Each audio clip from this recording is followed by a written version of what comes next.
ఆ కాస్ట్ చెంది నువ్వు మా ఇంటికొచ్చి మమ్మల్ని డబ్బులు అడిగే అంత రేంజ్‌కి వెళ్ళిపోయినావు నువ్వు. వాడు రాయల్ ఎన్‌ఫీల్డ్ బైక్ చూస్తున్న వాడు చైన్ నరికేశాడు. ఒక దళిత్ రివెంజ్ కోరాలా? We are not asking for the revenge. We are asking for social justice కదా! సో పవన్ కళ్యాణే అన్నాడు. కనీసం కుల భావాన్ని తెచ్చుకున్నా ఓట్లేయండి. వాడేమో యాదవ్ అని రాసుకున్నాడు, వాడేమో రెడ్డి అని రాసుకున్నాడు. మనం ఏమని రాసుకోవాలరా వెనకాల నేను? వేరే అబ్బాయిని ఒరే యానాదోడా నా మీద చెయ్యేస్తావా? 6 month old బేబీని 30 feet నుంచి పడేశారు. సో ఒక కమ్యూనిటీ వాళ్ళు పవన్ కళ్యాణ్ దానికి బ్రాండ్ అంబాసిడర్ వల్ల పెప్సీ తాగడం మానేశారు. Hello everyone, welcome to Pettaguda. ఇవాళ మనతో ఉన్నారు Ajay Dara, social media creator, Dalits right activist.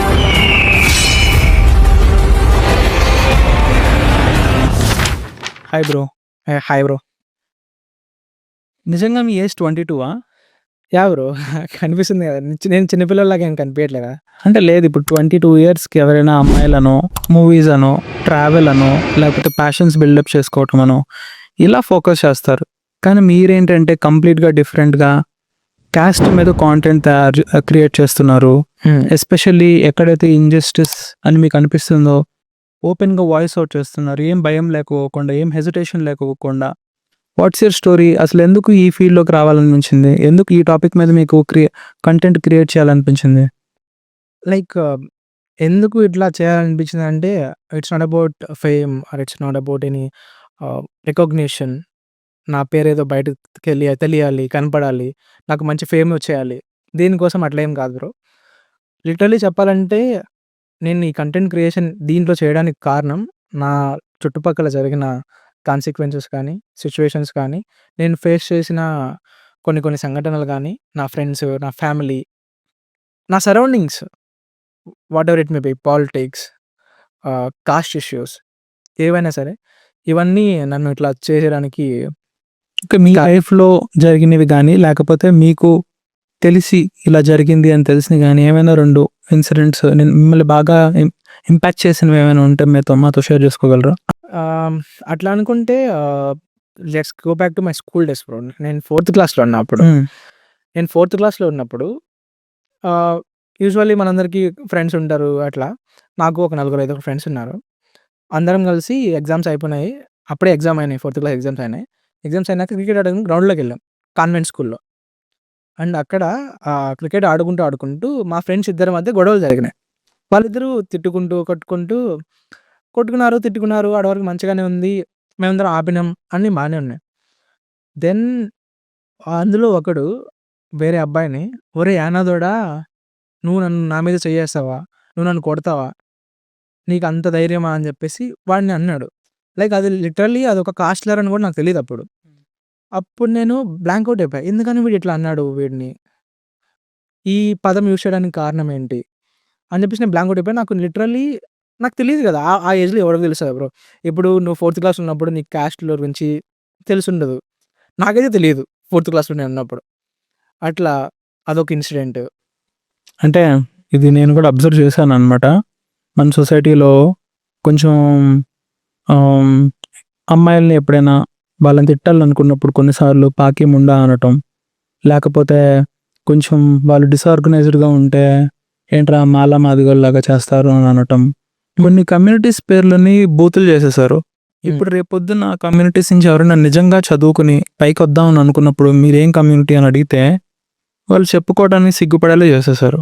Yes, ఇలాంటివి అయితే నిజంగా మీరు చెప్పినట్టు ఉంది. ప్రాబబ్లీ 4 years అంటే 4th క్లాస్ అంటే నాకు అతనికి తెలియకుండా చెప్పినా సరే అతను వాళ్ళ ఫ్రెండ్ యానాది అని ఎలా తెలిసింది? వాళ్ళ పేరెంట్స్ చెప్పబట్టే కదా. Not only parents bro, like వాడి సరౌండింగ్స్ అట్లా ఉండొచ్చేమో, వాళ్ళ సరౌండింగ్స్లో అట్లా యూజ్ చేశారేమో, మేబీ అది అయి ఉండొచ్చు. అండ్ ఆల్సో ఆ పిల్లోడు యానాది అని చెప్పేసి వాడికి ఎట్లా తెలిసిందో కూడా నాకు అర్థం కాలే ఇప్పటికి. అండ్ ఇంకొక ఇన్సిడెంట్ గురించి మాట్లాడాలనుకుంటే, ఓకే, దానికి ముందు నా స్కూల్ డేస్ గురించి మాట్లాడుకుందాం. ఇది 4th క్లాస్ కదా. 6th క్లాస్ నుంచి నేను ఏపీఎస్డబ్ల్యూఆర్ఎస్ స్కూల్లో చదివా బ్రో. ఏపీఎస్డబ్ల్యూఆర్ఎస్ అంటే మీకు ఐడియా ఉంటుంది, ఆంధ్రప్రదేశ్ సోషల్ వెల్ఫేర్ రెసిడెన్షియల్. అక్కడ 90% ఎస్సీసీ ఉంటారు. నేను ఒక ఎస్సీ క్యాస్ట్ వాడిని. 90% ఎస్సీసీ ఉంటారు. నేను 6th క్లాస్లో జాయిన్ అయినా అక్కడ. 6th to 10th అక్కడే చదివినా. నేను 6th నుంచి 10th వరకు నా ఊహ ఎట్లా ఉండేదంటే బ్రో, అంటే నా చుట్టుపక్కలంతా ఆ హాస్టల్‌లో అంతా 90% ఎస్సీసే ఉన్నారు గదా! 90+ ఉంటారు. 90+% ఎస్సీస్ ఉంటారు. నేను రేర్‌లీ చూసా వేరే కాస్ట్ వాళ్ళని స్కూల్‌లో. అప్పుడు నాకు ఎట్లా అనిపించేదంటే, అంటే ప్రపంచం అంతా ఇట్లనే ఉంటదేమో. అందరూ ఎస్సీస్, ఎస్టీసే ఉంటారేమో. అందరూ ఎస్సీలే ఉంటారేమో. మనదే రాజ్యం అనుకున్నారు. అట్లని గాదు. మనదే రాజ్యం అట్లని గాదు. అంటే ఇక్కడ ఉన్నట్లే బయట కూడా జరుగుతదేమో. నాకు లోపల డిస్క్రిమినేషన్ లేదు. లోపల భేదాలు లేవు. మాకు మధ్య కాస్ట్ ఇష్యూస్ గురించి, వీటి గురించి టాపిక్స్ ఏం రావు. మేము చాలా కలిసిమెలిసి ఉంటాం. అందరూ కలిసే ఉంటాం. అండ్ ఫన్ ఫ్యాక్ట్ ఏంటంటే మోస్ట్‌లీ టీచర్స్ అండ్ ఫ్యాకల్టీ కూడా అక్కడ ఎస్సీ, ఎస్టీ, ఎస్సీ నుంచే ఉంటారు. మోస్ట్‌లీ ఎస్సీ నుంచే ఉంటారు అక్కడ. అండ్ మాకు స్కూల్ లెవెల్‌లోనే అంబేద్కర్ గురించి గట్టిగా చెప్తారు బ్రో. జెడ్పీ హై స్కూల్‌లో, కాన్వెంట్ స్కూల్స్‌లో అంబేద్కర్ గురించి గట్టిగా ఏం చెప్పరు. ఊరికే ఏదో చెప్పాలి కాబట్టి చెప్పేసి వదిలేస్తారు. కానీ మాకు అంబేద్కర్ గురించి చాలా గట్టిగా చెప్తారు. మాకు స్కూల్‌లో అంబేద్కర్ స్టాచ్యూ ఉంటది. మాకు ఏప్రిల్ 14 అంబేద్కర్ జయంతి అనేది మాకొక పండుగ లాంటిది. లిటరల్లీ పండుగ లాంటిది మాకది. అట్లా ఉంటది మాకు అక్కడంతా. దెన్ కమింగ్ టు ఇంటర్మీడియేట్, నేను 10th అయిపోయింది. హాస్టల్ అయిపోయింది. ఇంటర్మీడియేట్‌కొచ్చా. ఇంటర్మీడియేట్ నేను ఊర్లోనే, పక్క ఊర్లో ఒక ప్రైవేట్ కాలేజ్ ఉంటే, inter college, private junior college ఉంటే అక్కడ జాయిన్ అయినా బ్రో. అక్కడ జాయిన్ అయినాక నాకు కొత్త ఎక్స్‌పీరియన్స్. కంప్లీట్ కొత్త ఎక్స్‌పీరియన్స్. అప్పుడు కూడా హాస్టల్‌లో ఉన్నా. కోఎడ్ కూడా కాదు అది. Complete boys hostel. ఇక్కడికొచ్చినాక నేను లిటరల్లీ ఒక పేరు పక్కన వేరే పేర్లు ఉంటాయని చూసినా.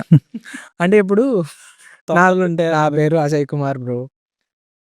ఇంకొక పేరు పక్కన అజయ్ కుమార్ రెడ్డి అని పెట్టుకుంటాడు. ఇంకొకడు అజయ్ కుమార్ యాదవ్ అని పెట్టుకుంటాడు. ఇంకొకరి పక్కన అజయ్ కుమార్ చౌదరి అని పెట్టుకుంటాడు. లైక్ లిటరల్లీ ఇట్లా కూడా ఉంటదా అని చెప్పేసి నాకు ఫస్ట్ టైమ్ తెలిసింది ఎప్పుడంటే ఇంటర్మీడియేట్‌లో. నాకు అప్పటి వరకు తెలీదు. నాకు అప్పటి వరకు నా ఊహ ఎట్లుంది, అందరు 90% ఆఫ్ ఇండియన్స్ ఎస్సీసీ అనుకుంటున్నా నేను. నాకు అప్పటి వరకు తెలీదు కదా బ్రో. ఇక్కడికొచ్చి కొత్తగా చూడంగానే ఓకే. అని చెప్పి నేను అప్పుడు రియలైజ్ అయినా. అండ్ నా క్లాస్‌లో ఎస్సీస్ అంటే నాకు ఉన్నారో లేదో కూడా తెలీదు. మోస్ట్‌లీ అప్పర్ కాస్టోళ్ళే కనిపించారు నాకు. ఇంకా అట్లా అదొక ఎక్స్‌పీరియన్స్ అయితే అదే ఇంటర్మీడియేట్‌లో బ్రో. నేను నా ఫ్రెండ్, వాడు నా కమ్యూనిటీయే. వాడు నేను పోతా ఉన్నాం స్కూటీలో.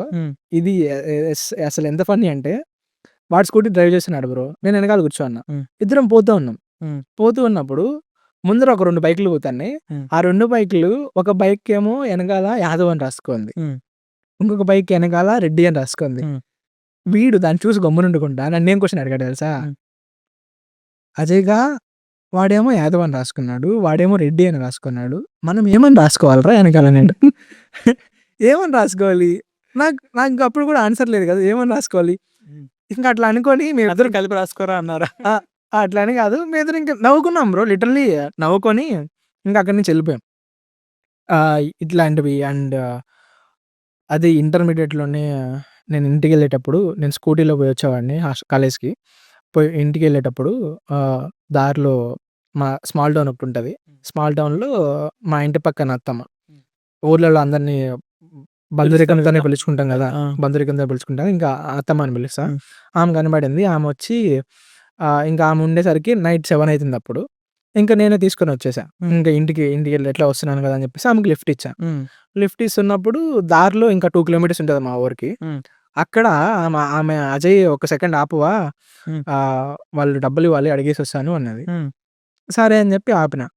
ఇంటి పక్కనే వేరే వాళ్ళ ఇల్లు ఉంది. ఇంకా అక్కడికెళ్ళింది. ఆమె చిట్ ఫండ్ వేసేది బ్రో. చిట్ ఫండ్ వేస్తే ఇంకా ఆ ఇంట్లో వాళ్ళు డబ్బులు ఇవ్వాలంట. ఆ చిట్ ఫండ్ డబ్బులేవో ఇంకా ఆ ఇంట్లో ఆయన ఎవరైతే వేస్తున్నారో ఆయన ఫోన్ ఎత్తట్లేదని చెప్పేసి ఆపమన్నది. ఇంకా ఆపిన. ఆమె పోయింది, మాట్లాడుతుంది. ఆయనేమో లేడు. వాళ్ళ ఆవిడ ఉంది. ఇంకా వాళ్ళ ఆవిడ ఈమె మాట్లాడుకుంటున్నారు. వీళ్ళిద్దరు గొడవలేనే. గొడవలేనంటే మాట రేగి ఏదో అరుచుకుంటున్నారు. దెన్ సడన్‌లీ అవతల ఆమె ఎవరైతే ఉన్నారో ఆమె, "నువ్వొక ఆ కాస్ట్‌కి చెందిన దానివి. ఆ కాస్ట్‌కి చెంది నువ్వు మా ఇంటికొచ్చి మమ్మల్ని డబ్బులు అడిగే అంత రేంజ్‌కి వెళ్ళిపోయినావు నువ్వు. ఇంకా కాస్ట్‌లెస్ ఇంక బూతులుంటాయి కదా బ్రో! కాస్ట్‌లతో యూజ్ చేసి.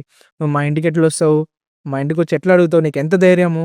అని చెప్పేసి కాస్ట్‌లర్‌తో యూజ్ చేసిందామె. డబ్బులిచ్చి తిట్టించుకున్నారు. డబ్బులిచ్చి అంటే చిట్ ఫండ్. ఇప్పుడు డబ్బులిచ్చింది ఈమె. తిట్టించుకుంటే డబ్బులు ఇయ్యాల్సింది ఈమెకే. జస్ట్ డబ్బులు అడగడానికెళ్ళింది. అక్కడ కులం ఎందుకొచ్చింది? గొడవ ఉంటే లేకపోతే ఏమన్నా మాట్లాడుకోవాలంటే మాట్లాడుకో. కులం ఎందుకొస్తది బ్రో అక్కడ? అక్కడ ఆమెని, మా అత్తమ్మని లిటరల్లీ ఒక కులం తక్కువ అని చెప్పేసి అడిగిందామె. అండ్ ఆమె చూసుకుంటే బ్రో వాళ్ళేం పెద్ద కులం కాదు, వాళ్ళు కూడా బీసీ వాళ్ళే, వాళ్ళు కూడా డిస్క్రిమినేషన్ ఫేస్ చేస్తున్నారు వేరే అప్పర్ కాస్ట్ వాళ్ళ నుంచి, వేరే సోకాల్డ్ అప్పర్ కాస్ట్ వాళ్ళ నుంచి. ఆమె వీళ్ళ పైన ఇట్లాంటి ఇన్సిడెంట్స్ ఉన్నాయి బ్రో, ఇట్లాంటివి చాలా ఉన్నాయి. అండ్ ఇంకా అంతెందుకు బ్రో, కాదు సిస్టమ్ అనేది లైక్ ఈ డిస్క్రిమినేషన్ అనేది అప్పర్ కాస్ట్ లోనే కాదు, ఆఖరికి దళిత్స్ లో కూడా, ఆదివాసీస్ లో కూడా ఉంది కదా. కొంతమంది దళిత్స్ ని డిస్క్రిమినేట్ చేస్తున్నారు కదా. యాక్చువల్లీ ఈ Dalits with in Dalits discrimination ఏదైతే ఉందో దీనికంటే దరిద్రమైనది, దీనికంటే నీచమైనది, దీనికంటే ఇన్హ్యూమన్ యాక్టివిటీ ఏదైనా ఉంటుందంటే నేను చెప్పలేను బ్రో. ట్రూ, లిటరలీ ఇప్పుడు ఒక ఫర్ సపోజ్ బ్రాహ్మినో, రెడ్డినో, చౌదరినో, క్షత్రియానో ఉన్నారు, వాళ్ళు వీళ్ళని డిస్క్రిమినేట్ చేస్తున్నారంటే వాళ్ళకి ఫస్ట్ నుంచి అట్లానే ఉంది, వాళ్ళు అట్లా చేస్తూనే ఉన్నారు, వాళ్ళు చేస్తున్నారు, వాళ్ళకి తెలియదు కదా డిస్క్రిమినేట్ చేస్తే ఎట్లా ఉంటుందని చెప్పేసి, అందుకని వాళ్ళు వీళ్ళని చేస్తున్నారు. అండ్ వాళ్ళు చేయడం ఒకటి తప్పైతే వీళ్ళు మాలోళ్ళు కానీ, మాదిగోళ్ళు కానీ, లేకపోతే మహార్స్ ఇట్లా ఉంటారు కదా నార్త్లో, వీళ్ళు ఎవరైతే ఉన్నారో, ఇప్పుడు మాలోళ్ళు ఎవరైతే ఉన్నారో వీళ్ళకి ఆల్రెడీ నొప్పి తెలుసు కదా.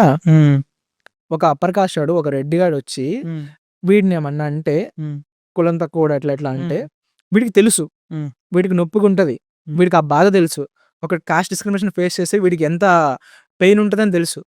లిటరల్లీ నాకు తెలుసు. తెలిసినప్పుడు వీడు పోయేసి ఇంకొక కాస్ట్ వాడిని నువ్వు నాకంటే తక్కువ కులం అని చెప్పేసి వాడిని కాస్ట్ డిస్క్రిమినేషన్తో చూస్తే, వాడిని తక్కువగా చూస్తే దీనికంటే నీచమైనది ఏదైనా ఉంటుందా బ్రో? నీకు నొప్పి తెలుసు కూడా నువ్వు వేరే వాడిని అదే నొప్పితో బాధ పెడుతున్నావు అంటే ఎంత నీచం ఇది. ఒక మాలోడు మాదిగోడిని డిస్క్రిమినేట్ చేయడం, ఒక మాదిగోడు యానాదోడిని డిస్క్రిమినేట్ చేయడం, ఇదంతా ఒక అప్పర్ కాస్ట్ వాడు మాలోడిని డిస్క్రిమినేట్ చేయడం కంటే చాలా నీచమైనది. నేను ఇప్పుడు చెప్తున్నా కదా, I said I mean it.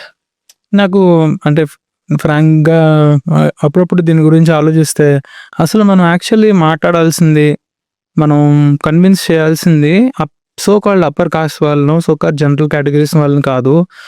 Me own దళిత్స్లో నువ్వు ఎందుకు డిస్క్రిమినేట్ చేస్తున్నావు, మీ ఓన్ ఆదివాసీస్లో నువ్వు ఎందుకు డిస్క్రిమినేట్ చేస్తున్నావు. మీరంతా ఒక్కటిగా ఉంటే వాళ్ళు మిమ్మల్ని డిస్క్రిమినేట్ చేయలేరు.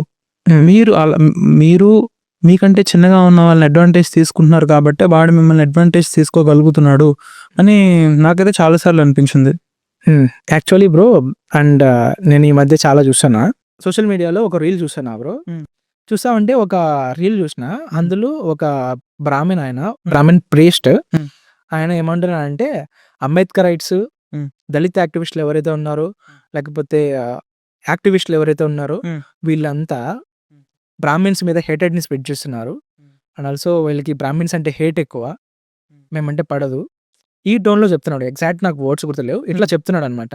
అండ్ లిటరల్లీ నేను కామెంట్ పెట్టా ఆ పోస్ట్కి, sir we are not against Brahmins, we are not against any so called upper caste, we are against the so called Brahminical ideology, we are against the hierarchy, we are against that inequality అని చెప్పేసి చెప్పా. దానికి ఒక అబ్బాయి వచ్చి కామెంట్ పెట్టాడు, బ్రాహ్మణికల్ ఐడియాలజీ అంటున్నావు అండ్ నువ్వు దానికి బ్రాహ్మణికల్ ఐడియాలజీకి అగేన్స్ట్ అంటున్నావు, అంటే నువ్వు బ్రాహ్మణికల్ ఐడియాలజీ ఫాలో అయ్యేది ఎవరు, బ్రాహ్మిన్సే కదా, అప్పుడు నువ్వు బ్రాహ్మిన్స్కే కదా అగేన్స్ట్ అన్నాడు. ఎట్లా బ్రో అది? బ్రాహ్మణికల్ ఐడియాలజీ అంటే అదొక సిస్టమ్, అది బ్రాహ్మిన్స్ ఒకటే ఫాలో అవ్వరు. ఇదే ఇందాక మనం అనుకున్నట్టు అదే బ్రాహ్మణికల్ ఐడియాలజీని మాలాజు, మాదిగాసు కూడా ఫాలో అవుతారు. Lowest of the lowest follow అయ్యే వాళ్ళందరూ బ్రాహ్మణికల్ ఐడియాలజీ ఫాలో అయిన వాళ్ళే. ఎగ్జాక్ట్లీ, ఆ బ్రాహ్మణికల్ ఐడియాలజీ అనే కదా వీళ్ళంతా ఉన్నారు. బ్రాహ్మణికల్ ఐడియాలజీ అంటేనే ఇన్ఈక్వాలిటీ తీసుకొచ్చింది, ఆ సొసైటికల్ గ్రేడ్ని తీసుకొచ్చింది, హైరార్కీని తీసుకొచ్చింది ఏది? Brahminical ideology. దానికి అగెన్స్ట్గానే కదా మేము మాట్లాడుతున్నాం. దానికి అగెన్స్ట్గా అంటే మేము మాలోళ్ళకి అగెన్స్టే, ఎవరైతే డిస్క్రిమినేషన్ని ఇంకా ప్రాక్టీస్ చేస్తున్నారో, ఎవరైతే అన్టచబిలిటీని ప్రాక్టీస్ చేస్తున్నారో, ఎవరైతే వాళ్ళ కులం కాకుండా వేరే కులాన్ని తక్కువగా చూస్తున్నారో వాళ్ళకి మేము అగెన్స్టే. మాదిగాసులు ఎవరైతే యానాదులని తక్కువగా చూస్తున్నారో వాళ్ళకి మేము అగెన్స్టే. యానాదులు వేరే వాళ్ళని డిస్క్రిమినేట్ చేస్తున్నారో వాళ్ళకి మేము అగెన్స్టే. ఇదంతా బ్రాహ్మణికల్ ఐడియాలజీనే. Irrespective of caste we are against discrimination. Exactly, irrespective of the caste, irrespective of the gender, irrespective of any part, we are against discrimination, we are against inequality. That's what కదా. మనం కాస్ట్ గురించి మాట్లాడుకున్నప్పుడల్లా ఒక ఇంపార్టెంట్ టాపిక్ని అడ్రస్ చేయాలి, అది రిజర్వేషన్. హ్మ్. అంబేద్కర్ గారు reservation తీసుకొచ్చారు అని అనటం తప్పు. ఎందుకు అంటే Ambedkar is a chairman of drafting committee. Exactly. ఓకేనా? సో డ్రాఫ్టింగ్ కమిటీ చైర్మన్ మాత్రమే. ఆయన రిజర్వేషన్ ప్రపోజ్ చేశారు. But it was seconded by all legislators in the constituent assembly. So వాళ్ళందరూ కూడా రిజర్వేషన్ తీసుకురావడానికి రెస్పాన్సిబులే. రీసెంట్గా మన నరేంద్ర మోడీ గారు కూడా రిజర్వేషన్ ఇంకొక 10 years ఎక్స్టెండ్ చేయాలి అని చెప్పి పార్లమెంట్లో యునానిమస్గా బిల్ పాస్ చేశారు. ఇప్పుడు రిజర్వేషన్ కంటిన్యూ అవ్వడానికి ఆయన కూడా రెస్పాన్సిబులే. సో ఇప్పుడు రిజర్వేషన్ వచ్చింది కాబట్టి అంబేద్కర్ గారు ఒక్కరినే బ్లేమ్ చేయటం, అంబేద్కర్ గారిని తిట్టి ఈ రిజర్వేషన్కి కారణం ఈయనే అని చెప్పటం, అండ్ ఫ్రాంక్గా అంబేద్కర్ ఎస్సీస్కి ఎస్టీస్కి రిజర్వేషన్ ఇచ్చాడు బికాస్ వీళ్ళు డిస్క్రిమినేషన్ గురవుతున్నారు అని. బట్ ఓబీసీస్కి, ఈడబ్ల్యూఎస్కి, ఈబీసీకి రిజర్వేషన్ ఇచ్చింది వాళ్ళు కాదు కదా, అంటే పెంచింది ఆయన కాదు కదా. అయినా సరే ఆయన్నే ఈ మధ్య సోషల్ మీడియాలో ఎక్కువగా టార్గెట్ చేస్తున్నారు కదా. అది చూసినప్పుడు మీరు ఎలా చూస్తారు? యాక్చువల్లీ మీరు చెప్పినట్టు మ్యాటర్ ఏంటంటే బ్రో, అంబేద్కర్ గారిని హేట్ చేయడం కారణం ఆయన రిజర్వేషన్ తెచ్చాడని చెప్పేసో, లేకపోతే ఎస్సీ ఎస్టీని హేట్ చేయడానికి కారణం రిజర్వేషన్స్ కాదు, కాస్టే. Again caste is a Dalit. So వాళ్ళు హేట్ చేస్తున్నారు ఆయన్ని. మిగతా వాళ్ళందరూ కూడా ఉన్నారు కదా కాన్స్టిట్యూషన్ అమెండ్మెంట్ మొత్తానికి, వాళ్ళందరూ కలిసిగా చేశారు. బట్ నాట్ ఎవ్రీబడి అనుకుంటా బ్రో. అంటే నాకు తెలిసి ఇప్పుడు కమల్ హాసన్ గారు ఉన్నారు, బ్రాహ్మణ్. రామచంద్ర గుహ గారు ఉన్నారు, వెరీ వెల్ రినౌండ్ అతను బ్రాహ్మణ్. అరుంధతి రాయ్ గారు ఉన్నారు, ఈజ్ బ్రాహ్మణ్. సద్గురు గారు ఉన్నారు. సద్గురు గారు ఓపెన్గా అంబేద్కర్ గారిని మహాపురుష్ అని అన్నారు. ఇంకా మన తెలుగులో ప్రవచన కిరీటి అని పేరు దాల్చిన గరికపాటి నరసింహారావు గారు ఉన్నారు. ఆయన అంబేద్కర్ గారిని ఏమన్నారు? అపర భగీరథుడు అన్నారు, అవునా, ఋషీశ్వరుడు అన్నారు, మన రాజ్యాంగం రూపకల్పన చేసిన వ్యక్తిని. సో నాట్ ఎవ్రీబడి, బట్ డెఫినెట్గా కొంతమంది అయితే, మెజారిటీ అయితే ఎగ్జాక్ట్లీ యాంగ్రీగా ఉన్నారు. బట్ వాళ్ళ యాంగర్ మీకు అసలు జస్టిఫైబుల్ అనిపిస్తుందా బ్రో? యాక్చువల్లీ ఎప్పుడు చూడు అంబేద్కర్ని ఒక కులానికి కట్టేస్తారు. ఎస్సీ ఎస్టీలకి ఆయన లీడరు, ఎస్సీ ఎస్టీలకి అని చెప్పేసి. ఆయన వేరే ఏం చేయలేదా? హిందూ కోడ్ బిల్ని పాస్ చేయించింది ఎవరు? ఆయన కాదా? కాంగ్రెస్ నుంచి రిజైన్ చేసి పోలేదా ఆయన అప్పుడు? ఫీమేల్స్కి ఇప్పుడు ఇంత ఫ్రీడమ్ ఉంది, ఇన్ని రైట్స్ ఉన్నాయంటే అది ఎవరి వల్ల? అగైన్ అంబేద్కర్ వల్లే కదా. Hindu code bill he is not only A leader for SC ST. ఆయన డిస్క్రిమినేషన్ ఎక్కడున్నా సరే, అది ఏ ఫామ్ అయినా, ఫెమినిజంలో అయినా, లైక్ జెండర్లో అయినా, కాస్ట్లో అయినా సరే, ఆయన డిస్క్రిమినేషన్ ఉన్న దగ్గర ఆయన దాన్ని అడ్రస్ చేశాడు. అండ్ ఇప్పుడు సవర్ణ ఫెమినిస్ట్ అంటాం కదా బ్రో. సవర్ణ ఫెమినిస్ట్ అంటే ఏంది? ఎవరైతే అప్పర్ కాస్ట్ ఫెమినిస్టులు ఎవరైతే ఉన్నారో, కొంతమంది feminist, I'm not generalising here, కొంతమంది ఫెమినిస్టులు ఏం చేస్తారు? అడ్రస్ చేస్తారు ఫెమినిజం వరకే, కానీ ఫెమినిజం రైట్స్ తీసుకొచ్చిన అంబేద్కర్కి గురించి చెప్పరు. యాక్చువల్లీ నేను రీసెంట్గా ఒక పోస్ట్ చదివాను అనమాట. It's impossible to address Indian feminism without addressing Indian caste system. Yeah, actually I too have read that. ఎట్లా అంటే, if you are not addressing caste, you are not a true feminist. Without గురించి ఇంకా కొంచెం డీటెయిల్గా చెప్పగలరా? అసలు ఎలా caste ఉమెన్ని ఎఫెక్ట్ చేస్తుంది? బ్రో, ఇండియన్ పేట్రియార్కీ గురించి మాట్లాడుకుందాం. I'm not talking about western patriarchy, Indian patriarchy. Indian patriarchy ఉమెన్ని ఎట్లా కట్టేస్తుందంటే, ఇట్స్ అగైన్ కల్చర్ కదా, ఇండియన్ కల్చర్. ఇండియన్ కల్చర్లోనే కాస్ట్ అనేది ఉంది. ఐఎమ్ నాట్ సేయింగ్ హిందూయిజంలో ఉంది, లేకపోతే సనాతన ధర్మంలో ఉందని చెప్పేసి అవన్నీ వర్ణస్ అని చెప్తారు. Okay, I'm okay with that. Hindu సొసైటీలో అంటున్నా, హిందూ సొసైటీలో there is cost, there is culture. ఆ కల్చర్లోనే కాస్ట్ ఉంది. ఇప్పుడు ఈ కాస్ట్ అనేది దళిత్ ఉమెన్ని ఒకలాగా ట్రీట్ చేస్తుంది, అప్పర్ కాస్ట్ ఉమెన్ని ఒకలాగా ట్రీట్ చేస్తుంది. ఈ కాస్ట్ వల్ల బోత్ ద ఉమెన్కి సీక్వెన్సెస్ ఉన్నాయి. ఈ కాస్ట్ వల్ల బోత్ ద ఉమెన్కి ప్రాబ్లమ్స్ ఉన్నాయి. ఈ కాస్ట్ వల్ల బోత్ ద ఉమెన్కి కాన్సిక్వెన్సెస్ ఉన్నాయి. అప్పర్ కాస్ట్ ఉమెన్కి ఎట్లా ఎఫెక్ట్ చేస్తుందని చూద్దాం. ఇప్పుడు అప్పర్ కాస్ట్ ఉమెన్ అంటే బ్రో, వాళ్ళకి ఎడ్యుకేషన్ ప్రివిలేజ్ ఉంటుంది. లైక్ వాళ్ళ ఇంట్లో వాళ్ళ జనరేషన్స్గా చదువుకొని ఉంటారు కాబట్టి they will.